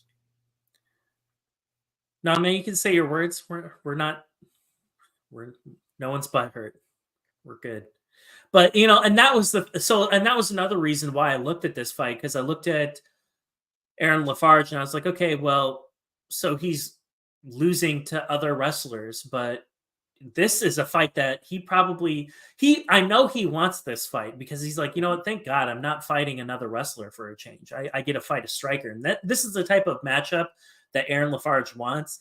And, I think he does have that X factor because of that sense of urgency. Like I said before, he's in his early 30s. He hasn't been the most active fighter. And now's the time to make a run. Like, he is running out of time. Alden Correa loses this fight. Honestly, it's not that huge of a deal. He drops to 6-3. He's only 25 years old. He could stick around with LFA. He could fight in Fury FC. He's a Houston guy anyway, so it's surprising that he's already that he's not on a multi-fight deal with them. I don't think he's 29. I think that's an error there, because Tapology has Alden Correa at like 25, and Aaron Lafarge at 32, unless he just had a birthday. But from when I last looked at this. But in any event, despite that height differential, the reach is pretty close. It's not a huge reach advantage for Correa. But I looked at this, and Zach, I just not being biased, I was like, I think Lafarge, if I had to put money on this fight, I think Lafarge is the right pick. Mm-hmm. Yeah, I mean, definitely rate of competition is slightly better on Aaron's side. I mean, there's a reason why, though, Alden accepted this rebooking. When it was originally booked, Aaron had a rib injury that pulled him out of the fight. So Alden saw something either that he thinks he can exploit and say he beat a former champion. I think it's also Aaron's also been out for a year. Yeah. So on the odd side, I understand where the odd makers came from, but I think it's an Aaron fight, name and sponsorship aside. Yeah. But hey, Alden Correa, I like this kid. He's very impressive, and I like what I've seen. Tapology, for what it's worth, has Lafarge at 5%. I'm part of that 5%. And for the last LFA fight, not that it matters, but I picked Bobby Lee, and I think he was right around 5% too. I picked him in the co-main event against Lucas Clay.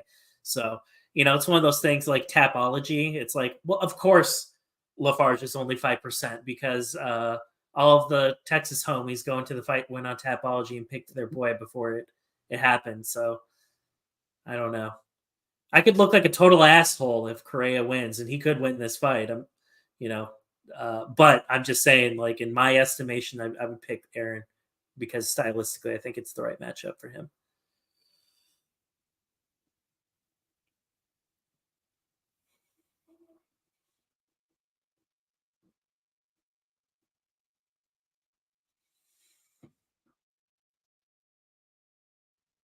Yeah, Trevor, the fight just started. About a minute in the first round so far. Just a standard minute of testing out so far.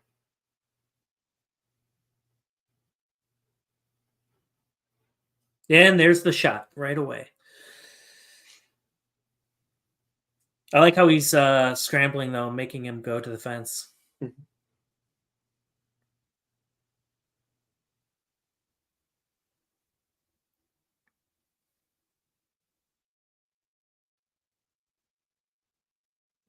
Yeah, like, honestly, so John's asking a question, or making a comment rather, about picks and what people say on Tapology. And Tapology, honestly, is just like, a freaking shit sandwich. I really try not to pay too much attention to that. It's just really a de facto popularity contest. That's everyone just picks the guy that they've heard of and shit on the person that they've never heard of. So, and then third right for an upset, they come back and do the whole "I told you so." Yeah, pretty much.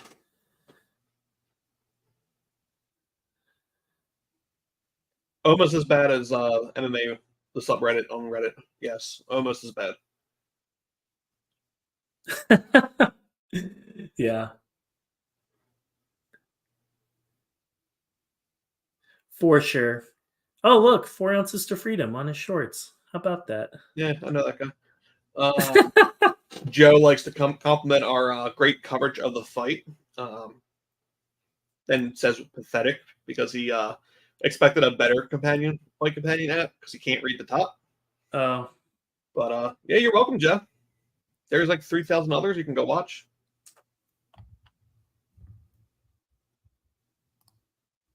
So Aaron's still kind of chasing a full takedown with control. yeah.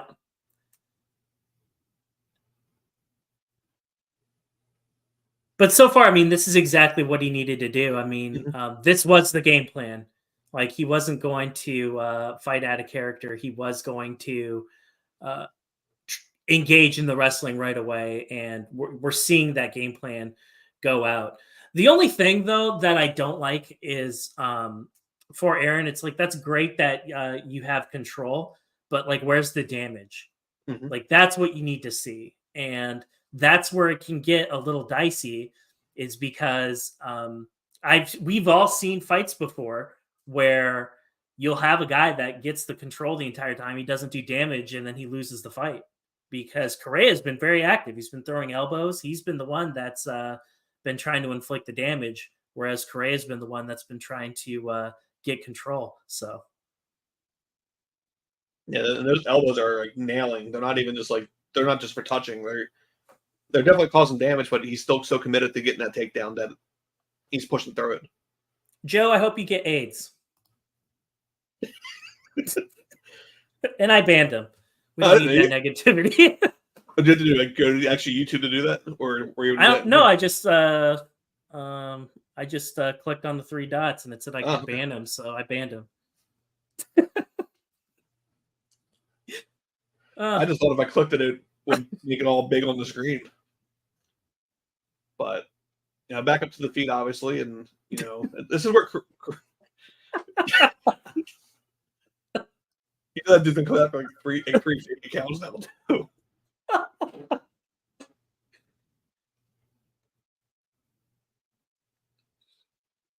I thought he was going for a cage grab there, but he just slipped.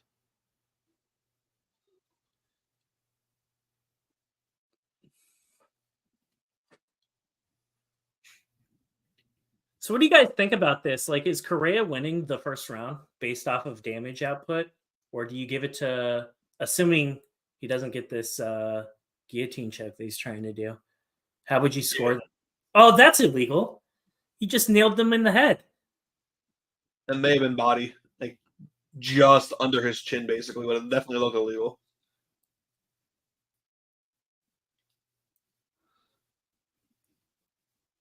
I mean, he's going for that single. Like, how do you score that? Because, like, objectively, I look at this and you can make an argument and say that Correa was the one that was doing the more damage. Mm-hmm. Yeah, I can't really argue if you say that you think Correa won that first round. I don't think I have an argument for that. I agree, John. I think Correa 10-9 based off of that. I think the especially trumps the control. And if you mix in the fact too, like he never secured a takedown, so even all that work was a waste of effort because it never got him down. Yeah. And I mean, you can even look in the corner; he looks a little defeated already, and I hate to say that. Objectively, I think you have to give that to Correa. Yeah, first round. And and that's the thing with Aaron, and that's kind of what I wondered a little bit about when I'm having flashbacks to James Clark. Like that was just like they were grappling, and they each had their moments, but there really wasn't a lot of damage there. And if I was going to give any constructive criticism to Aaron, it would be, well, that's great that you have the position, but you have to do something with the damage. Yeah, anyone who didn't see the Lafarge Clark fight, like. It was a 15-minute grapple match, and one led first round, one led the second round, and third round Aaron was gassed, and it just made it. His accomplishment was getting to the end because that fight was they were both gassed. It was a hard to watch third round, and it's kind of he's playing right into that same game plan too, where he's not getting his first plan and doesn't have a second one to follow up now. Yep. Okay, we have a question in the chat. Who's winning so far? I think we're all on Correa. I think we're all saying we have Correa winning the first round 10-9. Lafarge did great. I mean, he was doing well with the grappling. He was doing fine with the wrestling, but we didn't like that there was not a lot of damage there for Aaron. And I also don't like how he's backing up. He needs to keep the pressure on to win this fight. He's not going to get a takedown backing up.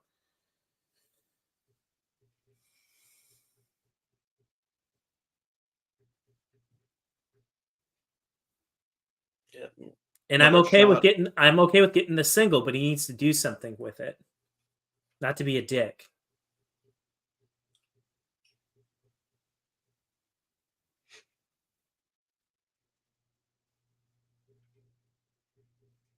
Even if he can just work him on the ground here, not even get a lot of damage, just tire him out by being on top and being heavy. Yep. But it seems like all of his body weight's on his lower body and not on his chest, so it's not going to affect Correa's breathing at all.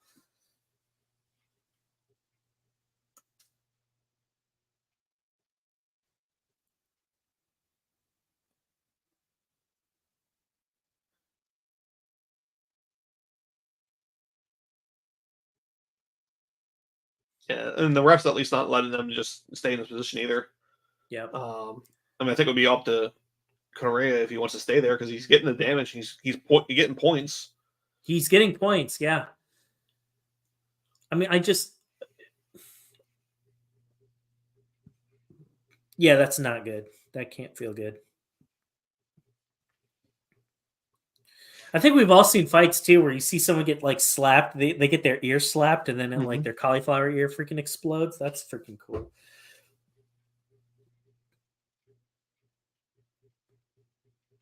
It looks like Alden's gonna get back to his feet. Yeah. I'm not listening to any of the audio, so I can't hear what's being said. But yeah, that's validating if they said that. But see, and I understand that Alden is probably he wants to scoot to the cage, and I know that's not where Aaron wants it. Aaron wants the grappling exchanges to happen in the center, but again, this is what's a little frustrating right now. Is because he's running out of time, and I'm looking at Alden Correa, and he looks pretty to me. I don't see any marks on him. I don't see any lacerations. He needs to do something. Yeah, and holding him against the cage like this isn't really. It's not doing anything for him at this point. Like by default, you have to give this to Correa too, because what's Aaron doing? Because even when he's getting the takedowns, he's making no transitions, no movement.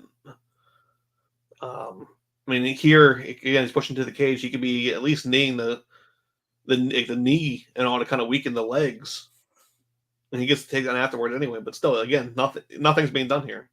No. Good. I'm okay with that. Aaron doesn't like that. And he looks already exhausted. He looks exhausted. Yeah. Which, I mean, you figure he's been out for almost 14 months now. Yeah, a little over that. And then once you start coming back, he had the injury, so you had to recover that before you started training.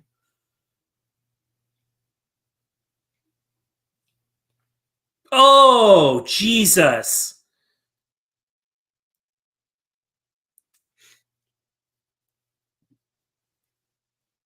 Oh, that cut him bad.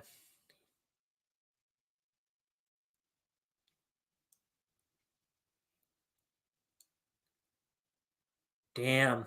Props to Alden Correa. So what can you say? I mean, that was impressive. That was impressive.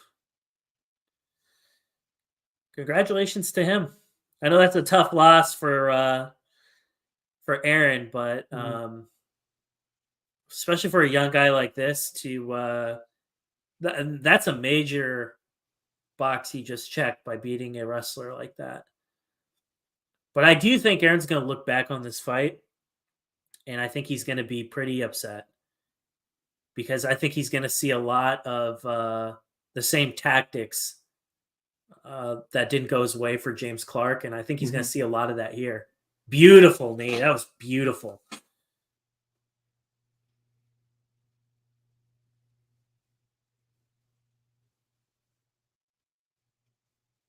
Good stop.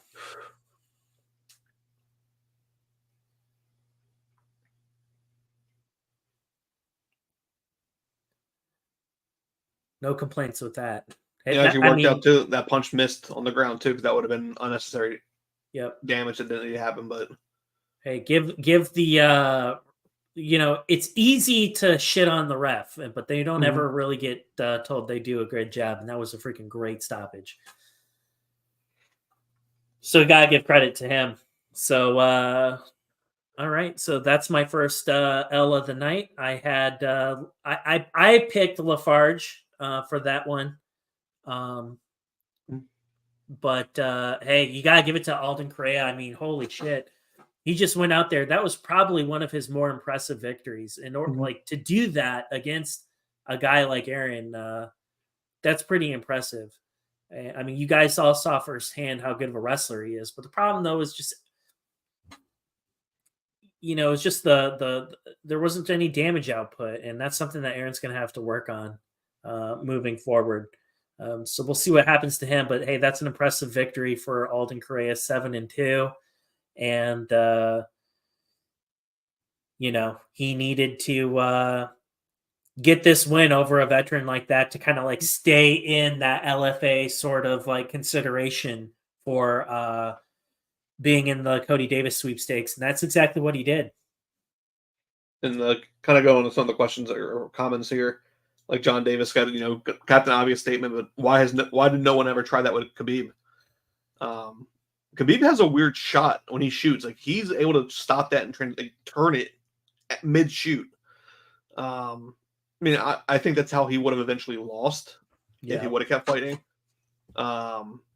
Like the Jorge Masvidal Ben Askren thing. That's not too uncommon. It's just the fact that it happened 5 seconds into the fight. Yeah. And then back to the fighter fast. Like he's pointing out that he wants Cody Davis next. Well, of course he does.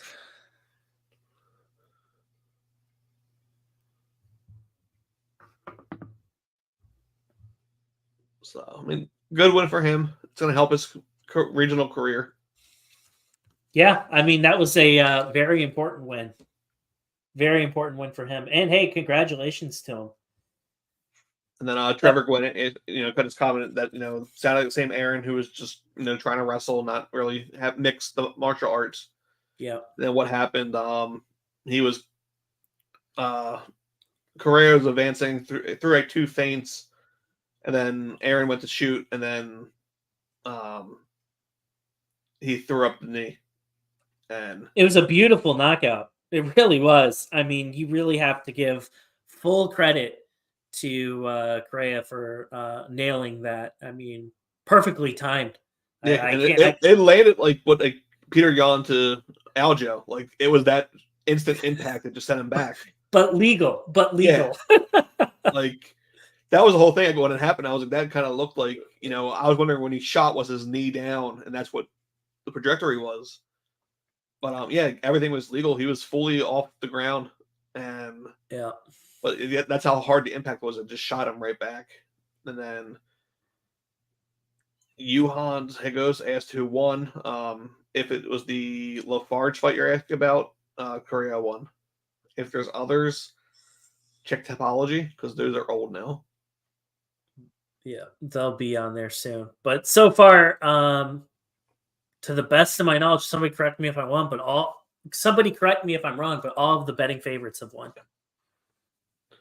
Yeah, it's been all the favorites, kind of who they either wanted to win. There was some of the, I guess the first fight was a pick'em, so there was no real favorite or not favorite there.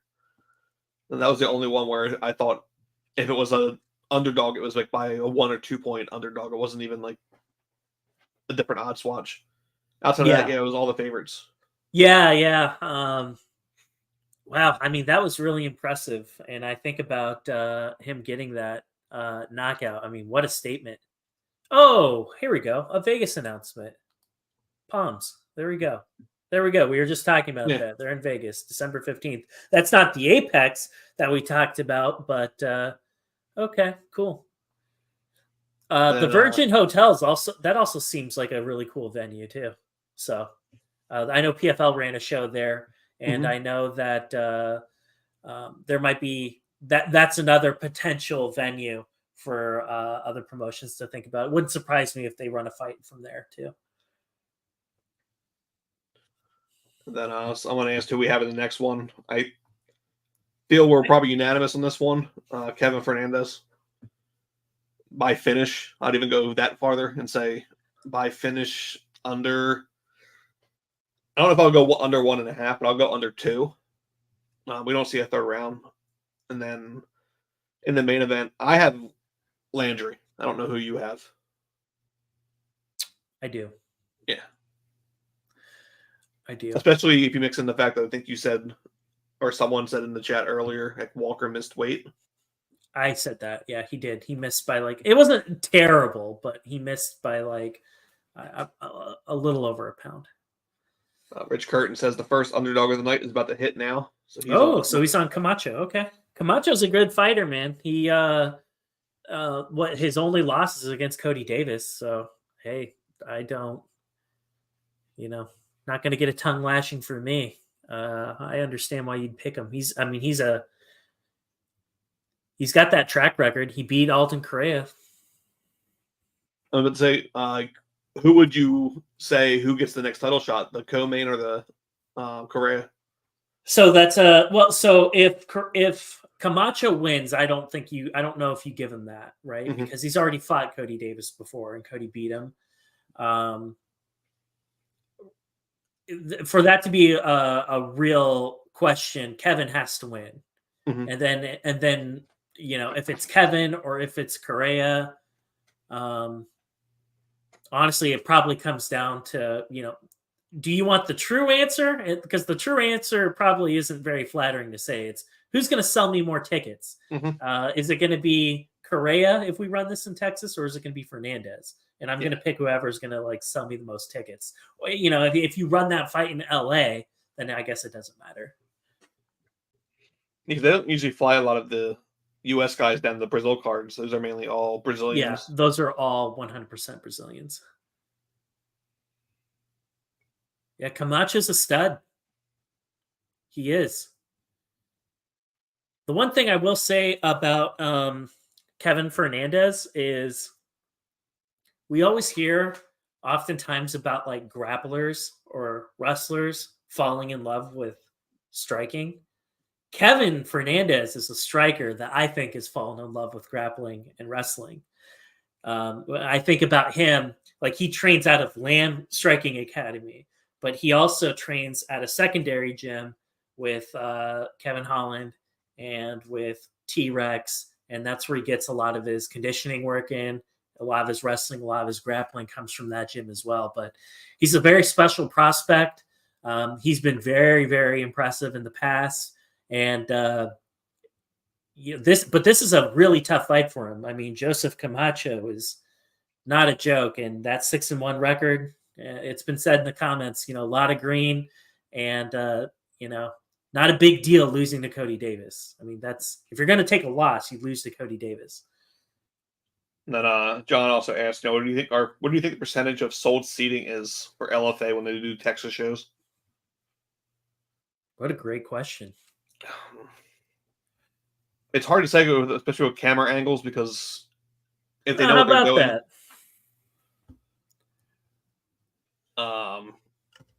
And you're mixing that, how close is this venue to one that Fury runs?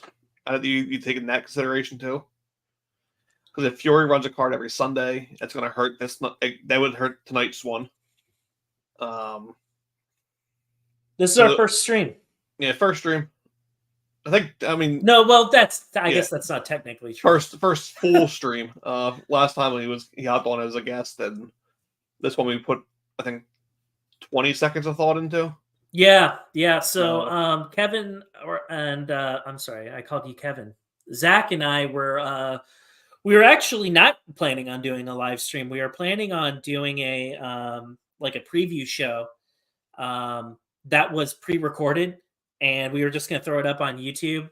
But we had some scheduling conflicts. There were some issues with my schedule. There's some issues with Zach's schedule. So late, I want to say it was like Tuesday or Wednesday. It may have been me, it may have been Zach, but we just kind of like thought on the idea of like doing a live stream. Like, hey, it's too late now to like put out a preview show and do predictions or whatever. Do you want to just do a live stream? And here we are. So yeah, thanks for checking us out, man. Appreciate it.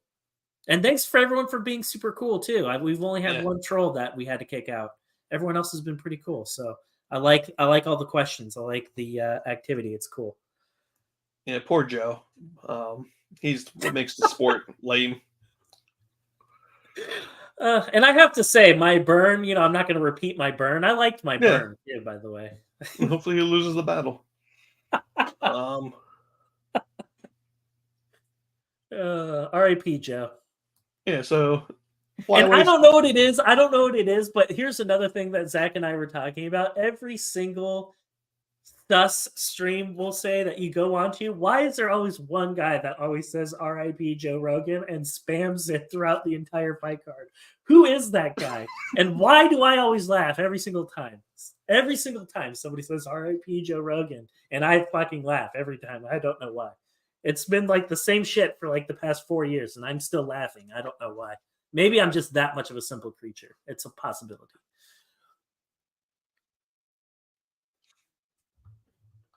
Nah, I'm good. Sorry.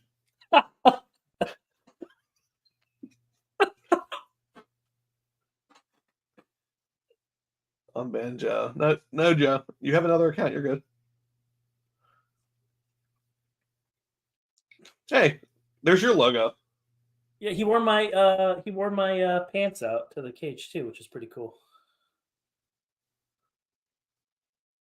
Oh, and I'm on his banner too. How about that? What a G. So obviously you guys know that I'm on Camacho to win this fight now. When the next fight start. Introductions are wrapping up now. That is sarcasm, by the way, if people aren't fluent in sarcasm. But hey, this is just a really exciting fight. The LFA flyweight division, I got to tell you, like, they just seem to like have these guys stacked up. It's probably my favorite division in regional MMA, the LFA flyweight division. Seems like there's just so many good matchups there. Yeah, so again, when the next fight start, bell's about to start right now. This is the co-main event, so there's just the main event after this, obviously.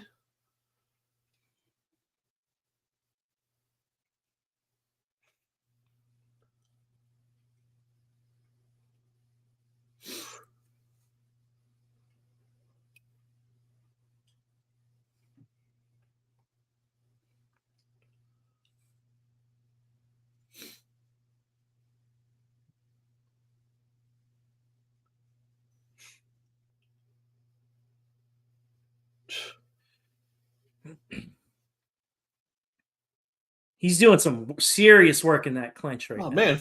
Father Terrence is out here watching the fight with him, too. That's cool. Must have had a babysitter. 2 more fights. Yes. Colonel Mustard is correct.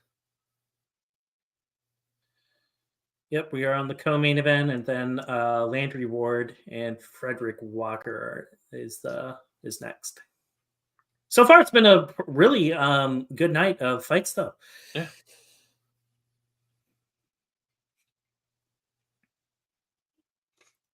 And if you're going off of the sports book, no real upsets, really. I mean, everything more or less has gone according to plan from a betting perspective. Oh, nice.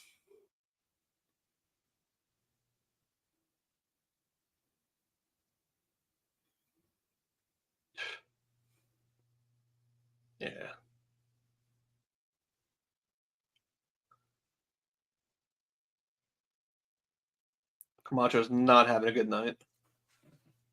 He's still in it. I mean, it's still early, but he definitely needs to do something here to get some respect.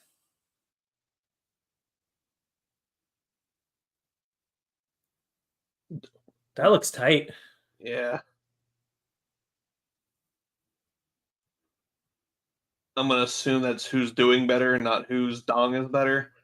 I was gonna say Fernandez, but I think Camacho's taking it over with this. No, he just got out of it. So yeah, I would lean back to Fernandez. Even though Camacho didn't have the closest to being finished. What other fight card are you watching, commentating? Which one do you want us to do?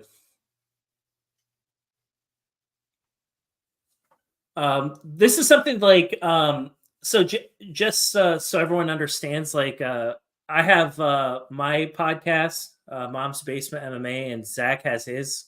And if you guys want us to work on some other stuff together, just let us know, and if we can fit it in our schedule, we will.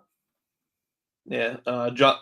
Okay. So Marcus was asking because though I forgot one is on tonight as well.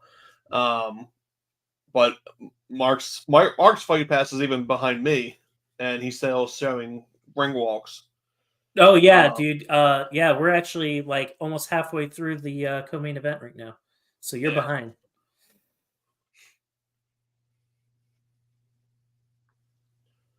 It's looking that way.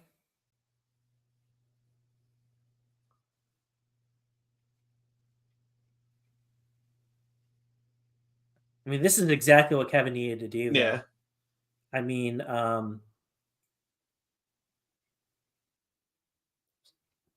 I can't give him a 10-8, but this is yeah, exactly what John just said. He read my mind. It's a clear 10-9 for Kevin for sure. And you could tell he wants to end this fight. I mean, you could tell that's what he wants to do. And I mean, I'm about to say Camacho does not want to be in there anymore. Like he wants that belt to ring or to not be in there anymore. Yeah, he's gonna have the longest 40. Oh, Kevin's gonna go for that. Oh, I don't know if that's under. It's under. It's under. No, he got out of it. He's gonna go for the arm triangle. He's really good at this too, by the way. I don't think Camacho's getting out of this. I think he's gonna tap.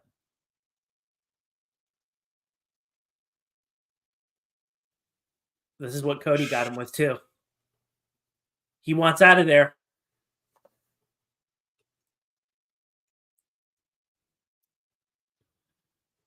Oh, now Kevin's pulling guillotine. He's running out of time though. Ooh, man. I don't know. That 10-8 argument just got a lot harder to make it after that, but because literally you figure every time his head popped out, there was another submission thrown. And then you mix in the crowd. Yeah. That might be a 10-8, even if it doesn't check all the boxes that you normally would. And not only would I give that a 10-8, like Camacho's morale has to be gone now. Anything he felt confident in at the start of the round is gone. 10-8-ish. Yeah, I think that's appropriate. I think that's appropriate to say. And Kevin's sorry, go ahead, Zach. I wouldn't call foul if someone gave that a 10-8. It would just be like okay. Like not 100% agreement, but I can understand it. Yeah. I don't know.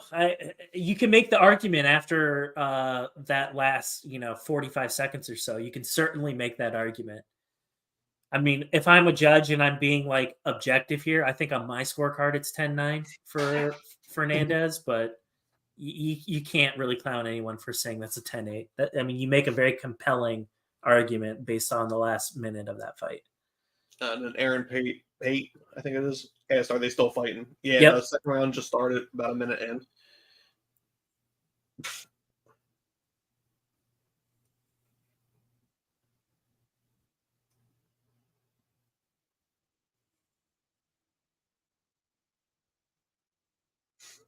Yeah, I mean, I was out there saying Camacho's whole like morale is gone, and he's being the more progressive person in this second round so far. Yeah. Well, because he's doing what he needs to do. He needs to get respect.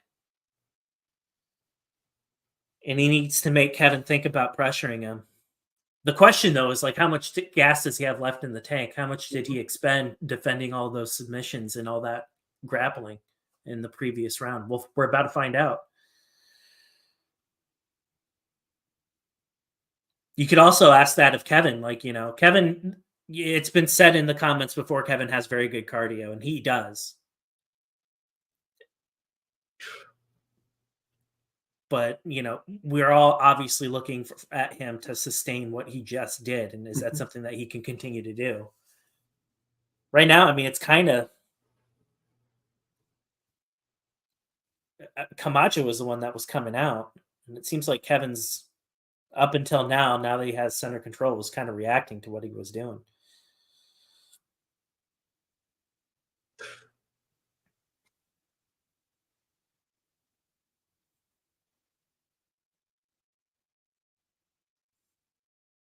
It's kind of an interesting second so far. Seems like the pace of the fight has slowed down, but now Kevin he's got this fight right back to where he wants it.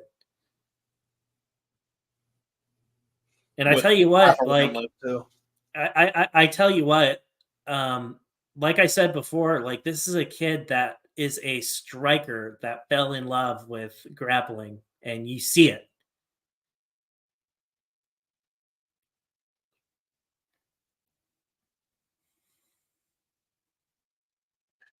Would you go spandex or board shorts in the cage?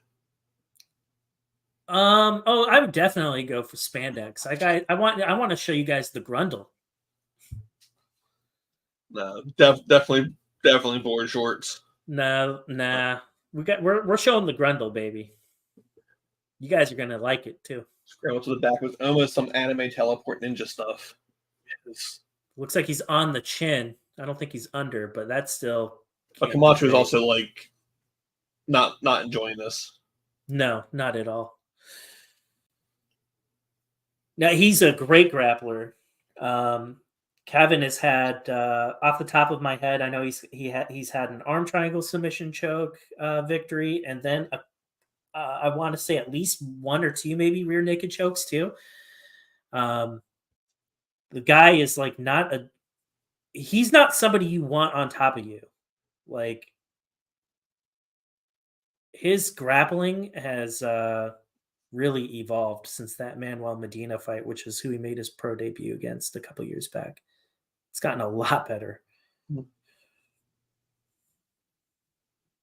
I mean, you figure since the halfway point of the second round too, he's been right on the edge of getting a finish. Just either not being able to strike enough or not being able to hold the choke long enough. I wouldn't say this isn't a 10-8 one where the first round you could debate it, but I'm with that. I'm with the diaper. Oh, he tapped, arm triangled them. Yeah, I mean, and that had to be done because like he didn't want to be there anymore, and he knew if that went to the third round, it was gonna be the same thing again. But no, so now we can answer that question. Who has the next shot at Cody Davis? It's Kevin. Yeah, based off of the quality of opposition. What's Kevin saying? Is he talking about me?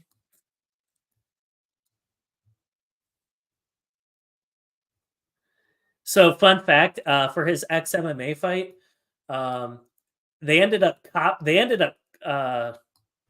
cutting it out, but he got up on the cage and started screaming about Mom's Basement MMA in his ex MMA fight. So that was his second pro fight. So for people that are just joining, Kevin Fernandez was able to win by arm triangle in the second round. It was a very impressive performance, and I think I don't mean to speak for Zach, and I'm biased as hell, but I think that you're looking at the next guy that's going to challenge for the LFA title. We'll see, but it's going to be very hard to deny him that opportunity after beating somebody like Camacho. Now, I don't remember how far out they said the Vegas show is. I think it may have been the December 15th, I think they said. That makes sense. That'll be the night before the Jones paper or the end of year pay-per-view. So that also explains why a lot of other companies are doing it. A lot of regional shows on Fight Pass are doing shows that day. Yeah. Yep. And I think that could be your headliner right there. And that's his boy Kevin Holland. He's gonna like that. No, he did exactly what it was that he needed to do. So that was a very impressive performance by Kevin. Oh, he's repping the UFC gear. There we go. Nocha shirt. Those jerseys were going for on eBay for like $700. Yep.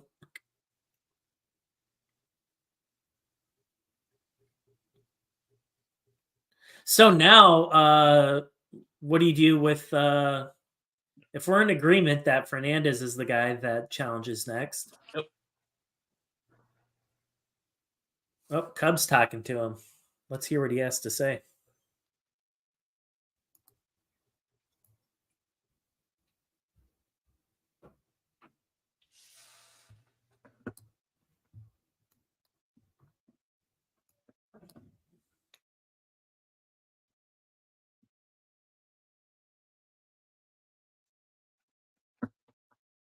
It's so weird that, Terrence has to be everywhere Kevin Holland is. Interesting. Doesn't he have a kid?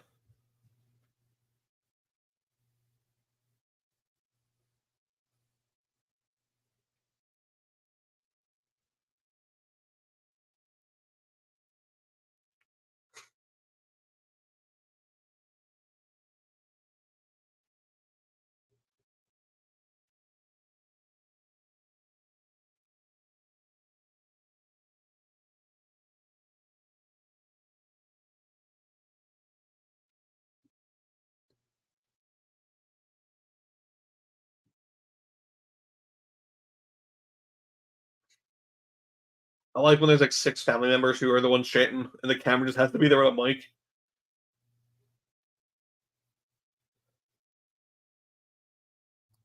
Now that was impressive. Impressive. But yeah, I think Cody is likely going to end up fighting Kevin after that. More than likely. If that was earlier in the year, that would have been a Contender Series invite, at least, though. Yeah. Well, it could put him on a short. I guess it just kind of depends. But you would presume that Cody would get that opportunity before Kevin, based off of his status being the champion. You would.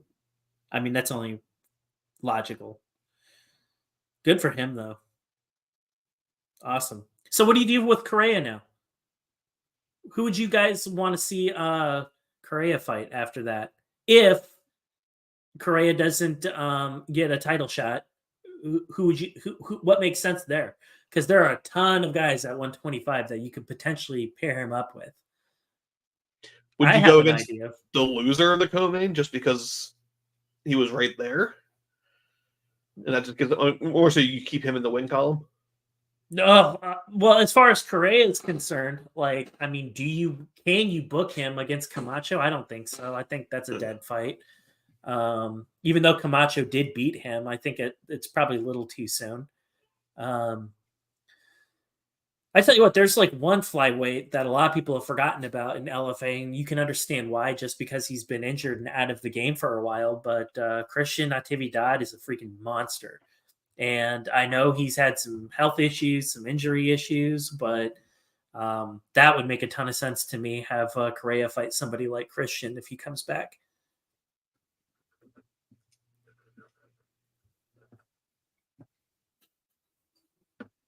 Of course, you're doing a little, promo video for the main event, as if you weren't already watching the show. I hate when they do these promos. They don't hype me up just because you showed me a promo video. Like, they could have just went to the fight by now. Yeah, I mean, Show us the fights. Show us the fights. But so Alfred Walker, he's 11-6. He does have a kickboxing background, so that'll kind of be interesting to see. By my last count, he was plus 170, so we'll see. We'll see kind of what happens with that. But I mean, I would expect this fight to probably be primarily on the feet. Primarily. Yeah, odds are currently Walker plus 145, Ward minus 170. Which okay. I don't disagree with. And when I looked at this, Walker was the 27th ranked featherweight in the country on Tapology. So, something to think about. So when I looked at this, so Landry Ward, I don't think he was the main. He was the co-main event, I believe, in his last LFA fight, and he ended up winning by split decision. And based off of like the recency between that last fight, that was that coincided right around when Robbie Lawler fought. He fought shortly after Robbie Lawler did. And because he won by split decision, I can't help but think like him, his management, and his coaches, like they were like, you know what, like we can't end our year on a split like that. Like we need to go back out there and like we need to get like a real authoritative win.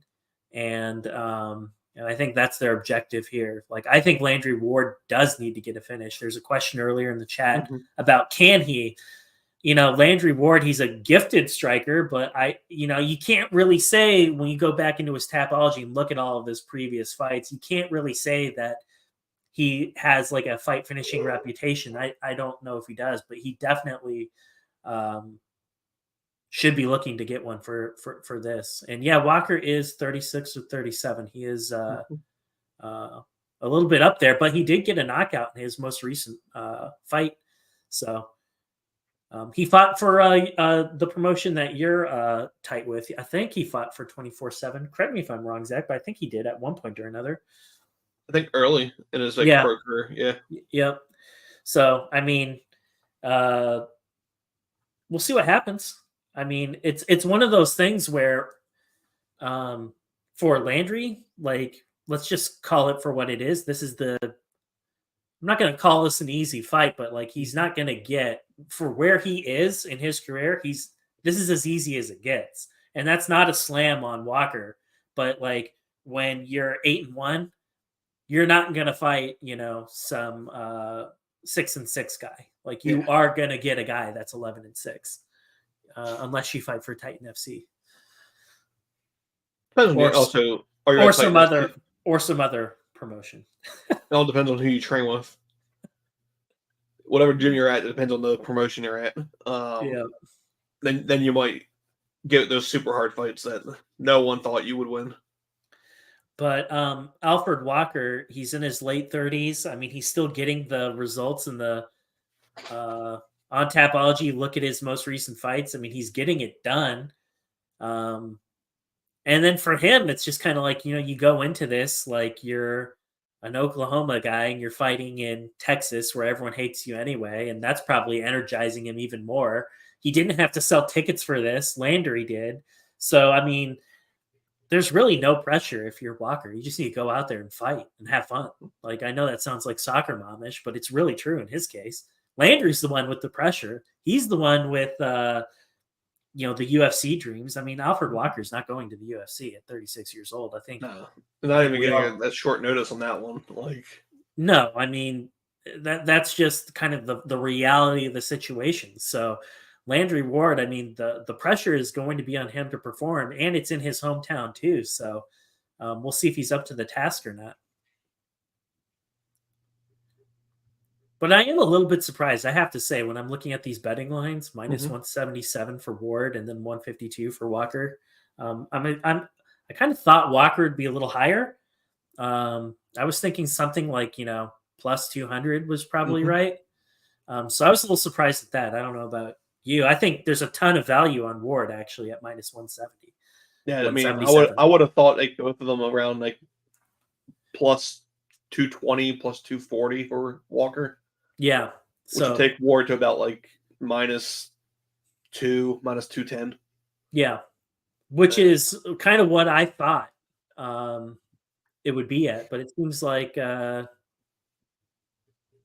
and large, the betting odds are pretty even for this, which is a little interesting. I think if you're Landry Ward, though, so I got a hypothetical for everyone in the chat. If you are in Alfred Walker's corner, what are you telling him right now? I'd love to hear what people in the chat have to say. Like, what does he need to do to win this fight? Like, what are you telling him? I'm telling him to just, dude, let's draw him into a gunfight. That's what I'm telling him. Mm-hmm. I'm like, let's keep it on the feet. He has a kickboxing background. That's where he's most comfortable in. He's caught people before. I'm telling him, let's bait him into a freaking gunfight. I mean, that's easier said than done, but that's exactly what I'm telling him. Like, you know what? Let's let it rip. Let's take some chances. And you have really nothing to lose, so you might as well. What's the worst thing that's going to happen? You get knocked out? Okay. Who cares? Awesome. Yeah, thanks for John. Yeah, thanks, John. It was nice to meet you, and hope to see you again for the next one. Thank you. He's a big Perez fan. Oh, snap. So. I know that dude.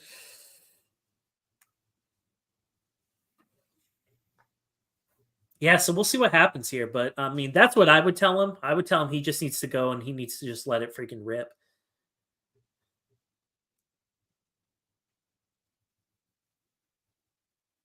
What about you, Zach? What are you telling him? It's one, yeah. You fire like right out of the gate, just bum rush him, get in his face, make it dirty. Because he wants to control. He has to control every aspect. The minute Ward gets an inch, he's going to take 2 inches and then just keep working his way through. And I think he understands he's booked to lose this fight.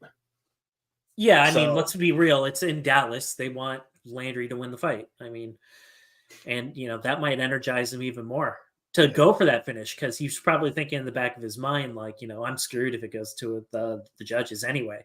So I might as well let it rip. Mm-hmm. That's what I'm telling him. Because at least, take that chance. If you don't clip him directly, you can at least make damage that might pull into the second round. Definitely going to pull into the third round. Yeah, for sure.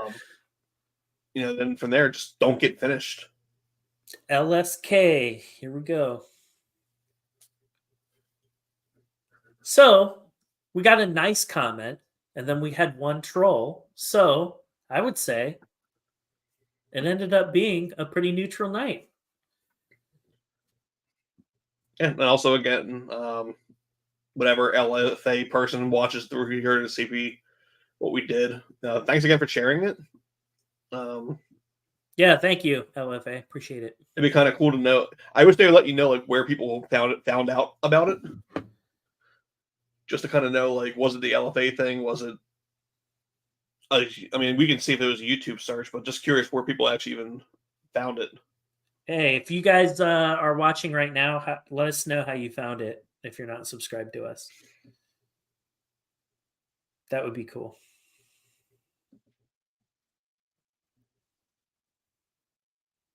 Yeah, Landry's a young guy. That's true. Like, I always forget kind of how young he is when I talk to him. I did chat with him before his most recent fight. I think I was already subscribed and he popped in my algorithm. Oh, okay, sweet. So yeah, if you're subscribe to Zach, subscribe to me, or vice versa, whichever side you're on, because Zach and I are very similar in terms of the content that we push. If you guys like my stuff, you'll love his stuff, and vice versa. If you know Zach and you don't know me, we are very into the regional MMA scene for sure. So we really appreciate the support. And if there's another fight that you guys would like us to do a companion for, we're more than happy to do that if we can make it work with our schedules. So we're both dads and we both have full-time jobs and other things, but we do try to put out stuff. And you got a baller name, Count Stacula. I love that shit. That's probably the hardest name in the chat. I'm just saying. Joe is, I think, the hardest. He thought he was, at least. Well, he thought he was until he got banned for being a dummy. So. Okay, LFA Live. Okay, sweet. Well, I hope we see you for the next one, Stacula. You're the man. Thank you. And so we also have. I know Zach is going to be pushing out some interviews with CFFC fighters. So if you guys like CFFC, you're going to like some of the things that Zach's going to be pushing out. Later on this week, I'll be interviewing some guys that are going to be competing on Anthony Pettis, the Manchester England card. I'll be doing that one. And then tomorrow morning, I'm going to put out I'll actually do the recording, but I probably won't release the video until tomorrow evening sometime. I'm going to break down the upcoming Cage Warriors card, and I'm going to do a preview and predictions for everything about Cage Warriors. I forget what number we are for Cage Warriors, but the Dublin card where Paul Hughes will be fighting at lightweight. I have some thoughts about that. I got a lot on my mind about that card, by the way. And it's Cage Warriors 161, Dublin, October 14th, in case you guys were wondering. Cage Warriors is like my jam. So Zach is a CFFC guy. I'm the Cage Warriors guy. So, and I did put out, speaking of CFFC, I did push out, if you guys like CFFC, I did push out an interview with CJ LaFergola. He'll be on the Florida card. And then Zach, you just pushed one out with Cedric Gunnison. Yeah. And the question was, they don't really do play-by-play, do they? I mean, I can give you play-by-play of him being introed if you want. They said his name. He waved his hands. They're now coming to the center to touch gloves. But no, we're not being secondary play-by-play. We're talking about the fight as it happens, and it's your fight companion that you definitely did not ask for. Yeah, and that's why we called it a fight companion, because this isn't like a parallel broadcast. It's a way to hang out and shoot the shit while we're watching fights together. So Joe didn't get that memo, and he got really butthurt and had to leave. Yeah. So we had to start. We had to send Joe packing. But yeah, we don't do play-by-play. Sorry.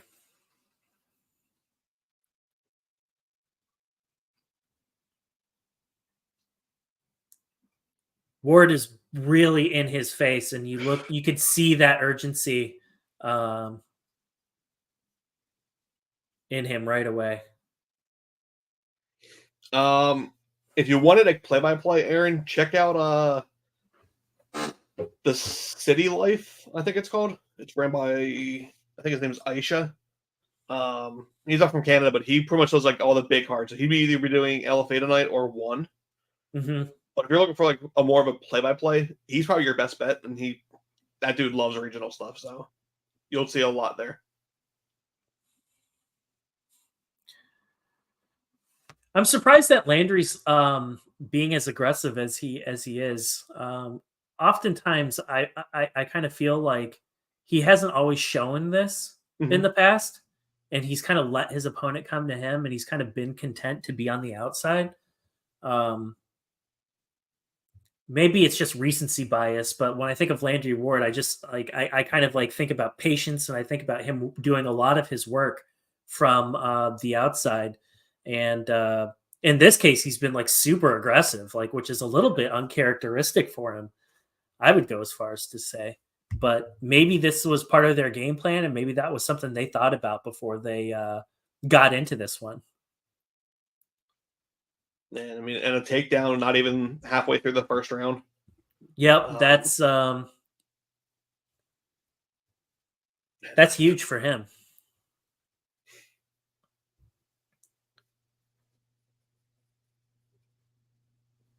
And this is a guy, like, you think of Landry Ward. This is a guy that's very close. If he just goes in here and like does what it was that he's supposed to do, which is get a finish ideally,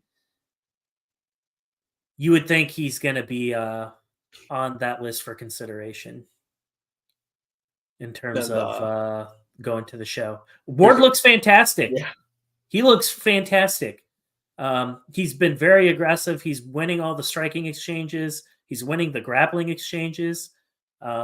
He looks fantastic. We're halfway through the first round, a little more than halfway through the first round. And this is a clear 10-9 for Landry so far.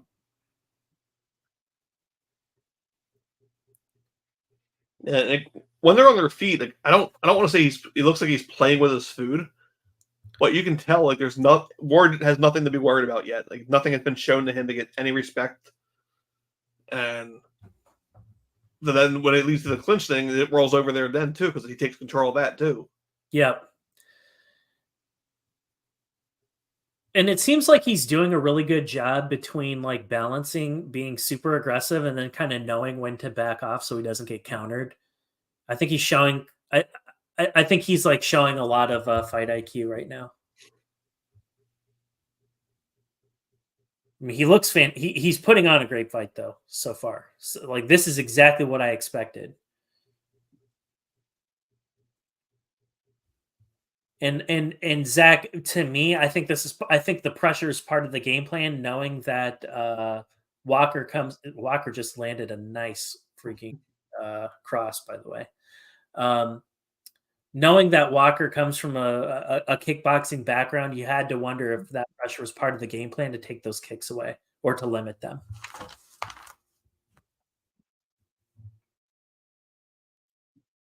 I mean, this is the fight like Ward needed to go to the next level, or at least get on the eye level, because the optics look great here. Yeah, they really do. And there's like one thing I kind of wanted to clarify. If some of you guys are new to the regional MMA scene, the contractual situation is a big part of regional MMA that we don't really talk about a whole lot for a few different reasons. But when it comes to title shots and regional promotions, oftentimes they come with like mandatory multi-fight deals. And you'll see some fighters balk at that, because if you're under a multi-fight deal for LFA, there's only one promotion you could go to, and that is the UFC. If PFL calls you, or Bellator, soon to be RIP Bellator, they are not going to release you from your LFA multi-fight deal to fight in one of those promotions. So that's kind of something to think about. You have a guy that's very close in Landry Ward, but he is not going to take a title shot, even if they offer it to him for that reason. So that's just kind of like an important caveat about regional MMA that a lot of people don't necessarily know about. That's why he ended up leaving Combate. He left Combate. He's probably taking a pay cut to fight here, but he left Combate because they don't honor anything there. It's like if you're under a Combate Global contract, you're under contract. And I thought Landry Ward played it perfectly. He spent a good chunk of his early career in Combate, and now he's just on a fight-to-fight deal, and that makes total sense, and more people need to do that. It's rare, especially rare how you touched on like the title fights too, because there's certain promotions that don't do that, and then they can't hold any champions because they get picked up from the next regional side. And a lot of the Fight Pass, I think it's in the actual Fight Pass contract that their fighters have to be under a UFC option to buy out. Yep. Some of them do offer Bellator and PFL because they can at least then take credit that you fought for us, then you got signed. Yep. But that seems to be going away too. Like I've seen a lot of companies who won't even say somewhat like Bellator signed them or PFL signed them. They'll wait till like fight night and then use it to promote themselves. Yep. Yeah, so with Combate, Zach and I have a lot of opinions with that, but I just think for me, it's poorly promoted. I don't even know when they do cards anymore. Sometimes they'll do them at midnight on a Friday. Sometimes they'll be midnight on Saturday or Sunday. They switch up the days on you all the time. They're not very active on Instagram, not really. And the other part of it is they just don't really they don't have any champions.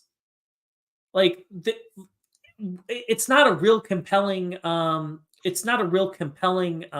card unless you happen to know those fighters already. Like they don't have really any belts on the line, and it makes it tough to watch for me, honestly. Like name one Combate champion. Name one. And Zach he set the internet on fire a couple months ago saying something like that. But like, what's the reason for them not doing any championship fights in Combate? They may have done like one. There might be like one champion out there right now, but who is it? And you aren't going to know unless you Google it. Yeah, well, I put that question out on Twitter before, and right away someone like answered like a champion who I had to Google to verify. Yeah, because you don't know. Like, can you name? So for me, and I can name people just because I know who they are, but ask your regular fan, name 5 Combate fighters, and they can't do it. And can you blame them? They're not really promoted all that well. The only people that are promoted halfway decent are the Gochad fighters that go through there. So they've really done a lot to promote Jimmy Pace, who dropped his last fight. But what else? And asked for an update. I mean, Landry's still controlling the fight. Walker is connecting more this round. It's closer, but Landry is still ahead, I think. Yeah. He's got a laceration of some sort on his right eye. It looked like he got on the bad end of an inadvertent headbutt.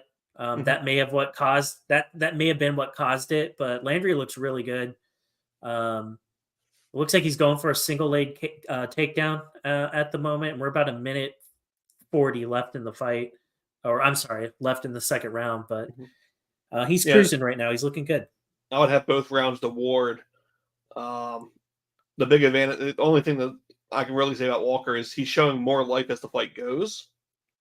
It's closer. But I don't see Ward tiring enough that's going to help him enough. It is closer. I think that's a fair statement. But Ward has still done enough, in my opinion.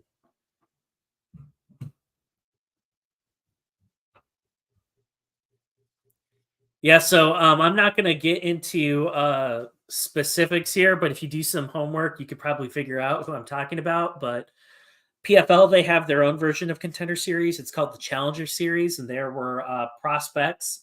There were some champions in other promotions that they were wanted to bring onto the PFL Challenger Series, and they were unable to because the regional promotions wouldn't release them from their contracts.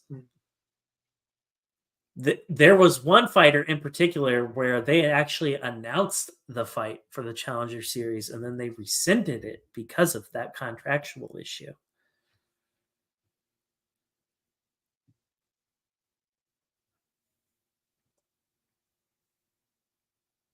Yeah. Croc mentioning about how extremely close the second round is. I'm not saying it's a no doubt Ward, because I think maybe if you're the judge who's on the opposite side of the cage, the optics might be a little different. But I would go 2-0 Ward easily. Nothing razor thin or that close to me on that other one. Yep. And now we're going into the third, but it was closer. I mean, the very first round was a clear for Ward, but you saw Walker find a little bit more success in this round, but still not quite enough to give him the round in total. He showed some glimpses out there, yes, but as you can see from the replay, if you are watching the replay, I think just the damage favors Landry.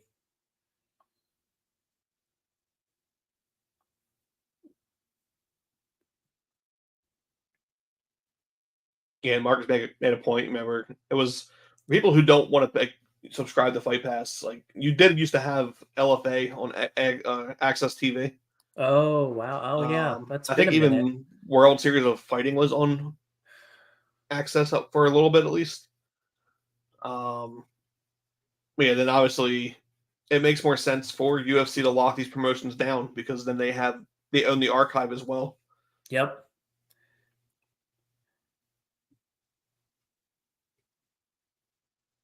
So we are going into the third round. At this point, Zach and I both have it on our cards. 20 for Landry, 18 for Walker at this point.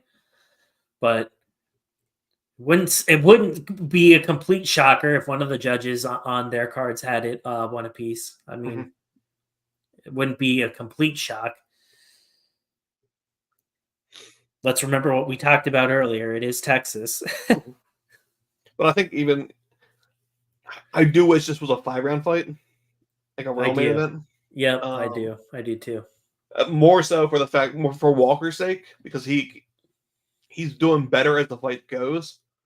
This round's a little more even so far, but with a slight edge to Ward. But Walker's gonna need. Walker really needs to. He needs to do something authoritative, though. The optics of this aren't looking great with Landry owning the center of the cage like that, and with Walker fighting with the cage to his back. To pull this out, he either needs to catch Landry, or shit, maybe even go for a takedown. Just mix it up and give the judges something else to look at. Because right now we've been looking at 2 rounds of mostly Landry Ward in the center of the cage, walking him down. And yes, Walker is having some limited success. He is having some moments, but not enough to really make a compelling case for him to win this fight. At least not in my opinion. yeah.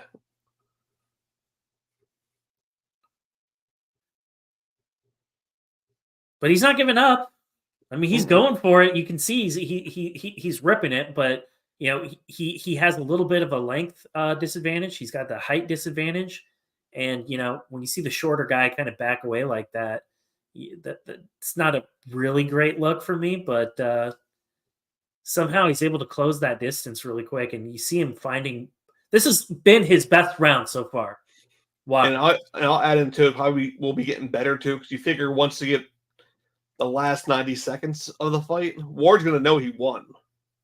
And so that possibly point, coast. Yeah. At that point, you know, Walker, he's still there. He's just not as successful as Ward is at any point of this fight. Yes, round 3, about 2 minutes left in the third round.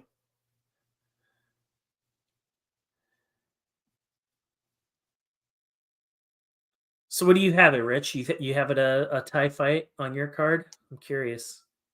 I think it's pretty clear for Landry in my opinion, but what makes you I'd love to hear a different opinion though. I'm ready to listen. And we're about to hit that 90-second point that I mentioned where I expect Ward to kind of start coasting.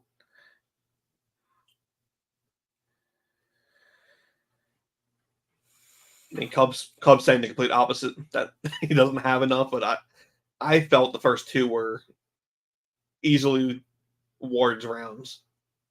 So Cub thinks it's a one apiece. That's how he was wording it. Okay. That that Ward can't just coast because it's that close. So if you're saying that, you're saying there's a chance it could be 1-1. If he can't risk coasting, that means there's a debate that the second round could have gone either way. I mean, I don't see it that way, but I mean, okay. I would go as far as to say 1 and 2 Ward, and if you're going to give Walker a round, I mean, this would be the round you give him. Mm-hmm. I mean, he's. I'd be curious to see what the stats say on this one, but it seems like In terms of significant strikes, I'd be curious to see like what his tally is compared to Landry's is on this for this particular round. And about 20 seconds or so left on at least my feed. I know you're a little ahead of me, so you can probably already say that the judges like I'm expecting it to be. I would expect a mix of scores. I would say a 30-27, a 29-28, and then a 29-28 the other way. With Ward obviously getting the win. Okay.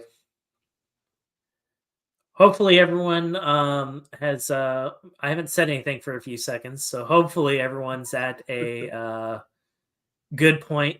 So the fight is over. It went the distance. Mm-hmm. For me, I gave rounds 1 and 2 to Landry, and I'll give the third to Walker. I have to give Walker the third, in my opinion. But overall, I had this 29-28 for Landry. That's how I would score it. But I am expecting 3 different judges. I'm expecting it to be 30-27, 29-28 Ward, 29-28 Walker, just because that second round, if you saw it from a certain angle, I could see it going Walker. We see the TV version. We see the angles they wanted that look the best on TV. So I would expect it to be split, but definitely Ward. Like Tommy Unders says 30-27. I can see that as well. That third round could go either way. The second round, I guess, could go either way, depending on how you see it, like saw it angle-wise. Right. But I thought Walker did more than enough in the third round to take that. In my opinion, yes. Yeah. So I think you and I, Zach, are both saying 29-28 for Landry. Okay. Yeah, and I wouldn't cry foul with a 30-27 for Ward, though. All right. Let's see how they have it.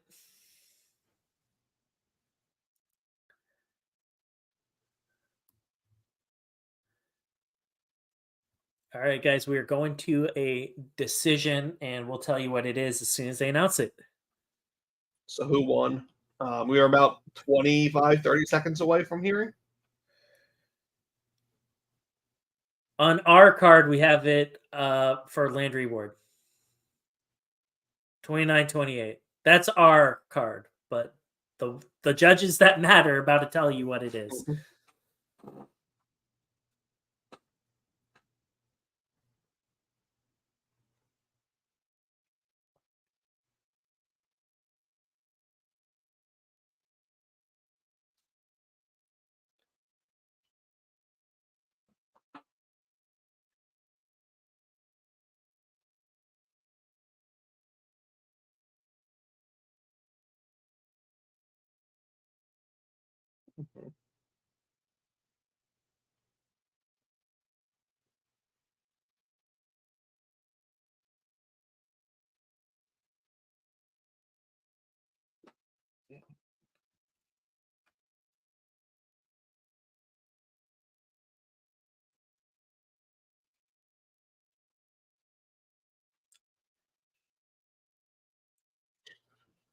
So judges have said Walker won 30 the way I said it, but the other way around. Somehow 30-27 for Walker. I wonder if that judge knows which red and blue corners are. Because wow. I can justify a 29-28. I can't justify a 30-27 Walker. Yeah. Agreed. Wow. That is just insane. Landry's going to feel like he got robbed, and I mean, and it's tough to that's crazy. That's crazy. I didn't see the fight that way, quite honestly. I didn't. Now, if you're going to say it wasn't the most impressive fight, Fair enough. Okay, we can make the argument that you would have liked to see Landry Ward maybe put his stamp on it, and there really wasn't a moment. He didn't have a moment that we all kind of expected him to have, but I still can't get behind the decision for Walker. I can't get behind that. Yeah, It was a split. So for everyone asking in the chat, like who won the fight, it was a split decision that went for Alfred Walker, and Zach and myself and a few others on the in the chat. I don't think anyone had it for him. Yeah, I mean, Tommy Under said it. He had it the way I said I could see it. The 30-27 Ward. Yeah. I thought the one that was up for debate was the third round. You could give it to Walker, but would they give it to Walker would have been, how they see it, what angle of the cage were they at again. Yeah. I don't know how you give Walker the first round. That's the main one where I had to question. Who won, Ward or Walker? Walker won by judge's gift. Yeah, I mean that's there's really not a whole lot else to say. That's a little bit surprising. I mean, none of us are going completely like ballistic or anything like that. Well, there's Ed. Ed's going ballistic. He's a nice guy, Ed. I wonder what he's got in his plastic bag though that he brought into the cage. Ed, if you're watching, I'd like to know. He's a nice guy. I like Ed. Yeah, no, I completely agree with what Tommy is saying. Yeah, like round one Walker, like how is that possible? I don't know. I if I knew, I'd tell you. That was I'm puzzled. I'm puzzled. I'm puzzled, but you know what? Like wow. Landry's still young. He's still got plenty of time. He's only 26 years old, but like the big lesson there was like he didn't have that moment I expected. Like like let's remember how we got here. We got here because it was a split decision in his last performance. Had he won authoritatively, if he really put his stamp on it, he probably wouldn't have been in here. And now he was in a position where he needed to win, and he needed to win impressively. Fight goes to the cards, and then Texas judging. Okay, that took over. That's how we end this, and that's unfortunate for Landry Ward. Now he's going to have to at least come back for at least 2 more fights, bare minimum, maybe even more. So that kind of puts him back to square one, and he's going to have to reassess and kind of figure out what makes sense to him. I would tell him for a 3 or 4 fight deal with LFA may not be the worst idea at this point because of his weight class. It's not like he's a flyweight where he only has one option. If you're a flyweight, for example, sign whatever contract you want because PFL is not running anything and Bellator's dead anyway. So contract status is irrelevant if you're a flyweight. It's a little bit different when you are a lightweight contender, but the reason why I would advocate for Landry re-upping for a multi-fight deal is he's possibly 3 fights in the hole now after that. Yeah. And a little disappointing, but hey, hats off to Walker. I personally didn't see it that way, but that's kind of on Landry. He needs to go back and that's a learning lesson to him. I don't mean to be too critical. He's a great guy. I've gotten to know him really well over the past few years, but look at the comments. The people were saying it really wasn't the best performance. There really wasn't kind of that wow moment. We didn't really get that. And when you aren't able to like really put your stamp on a fight, these things are going to happen. Yeah, I mean, everyone is even implying, like, no one's complaining about the 29-28, if you notice also. Like, everyone's like, okay, you could do second, you could do third. It's that first round. Like, that's all it is. If that first round would have been judged correctly, Ward wins. Right. Like, it's not like it would have done anything different. Like, that was a win away if he would have got his colors and sides correctly.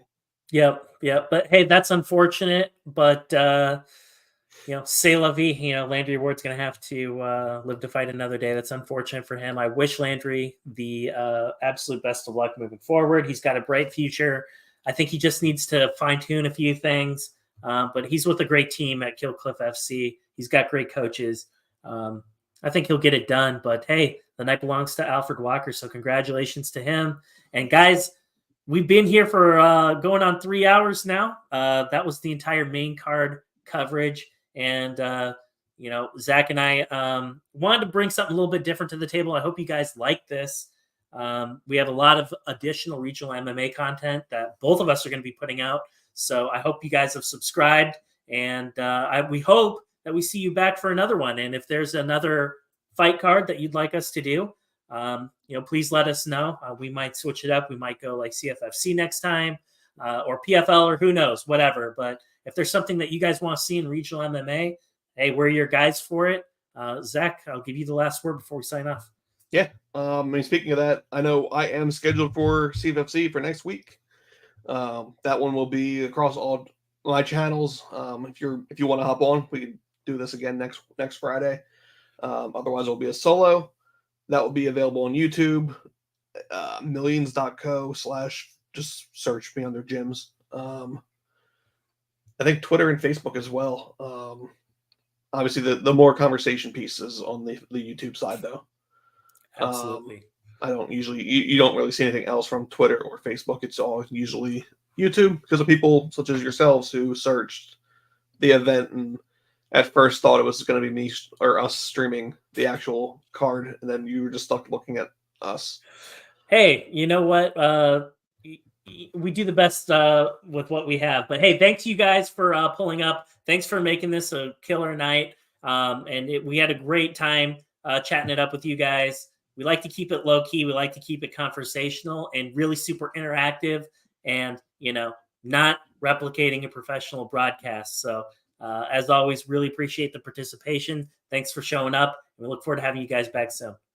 Yep. Like and subscribe and all that cool millennial bullshit. Yeah. It doesn't do it for me. I don't have a Mac.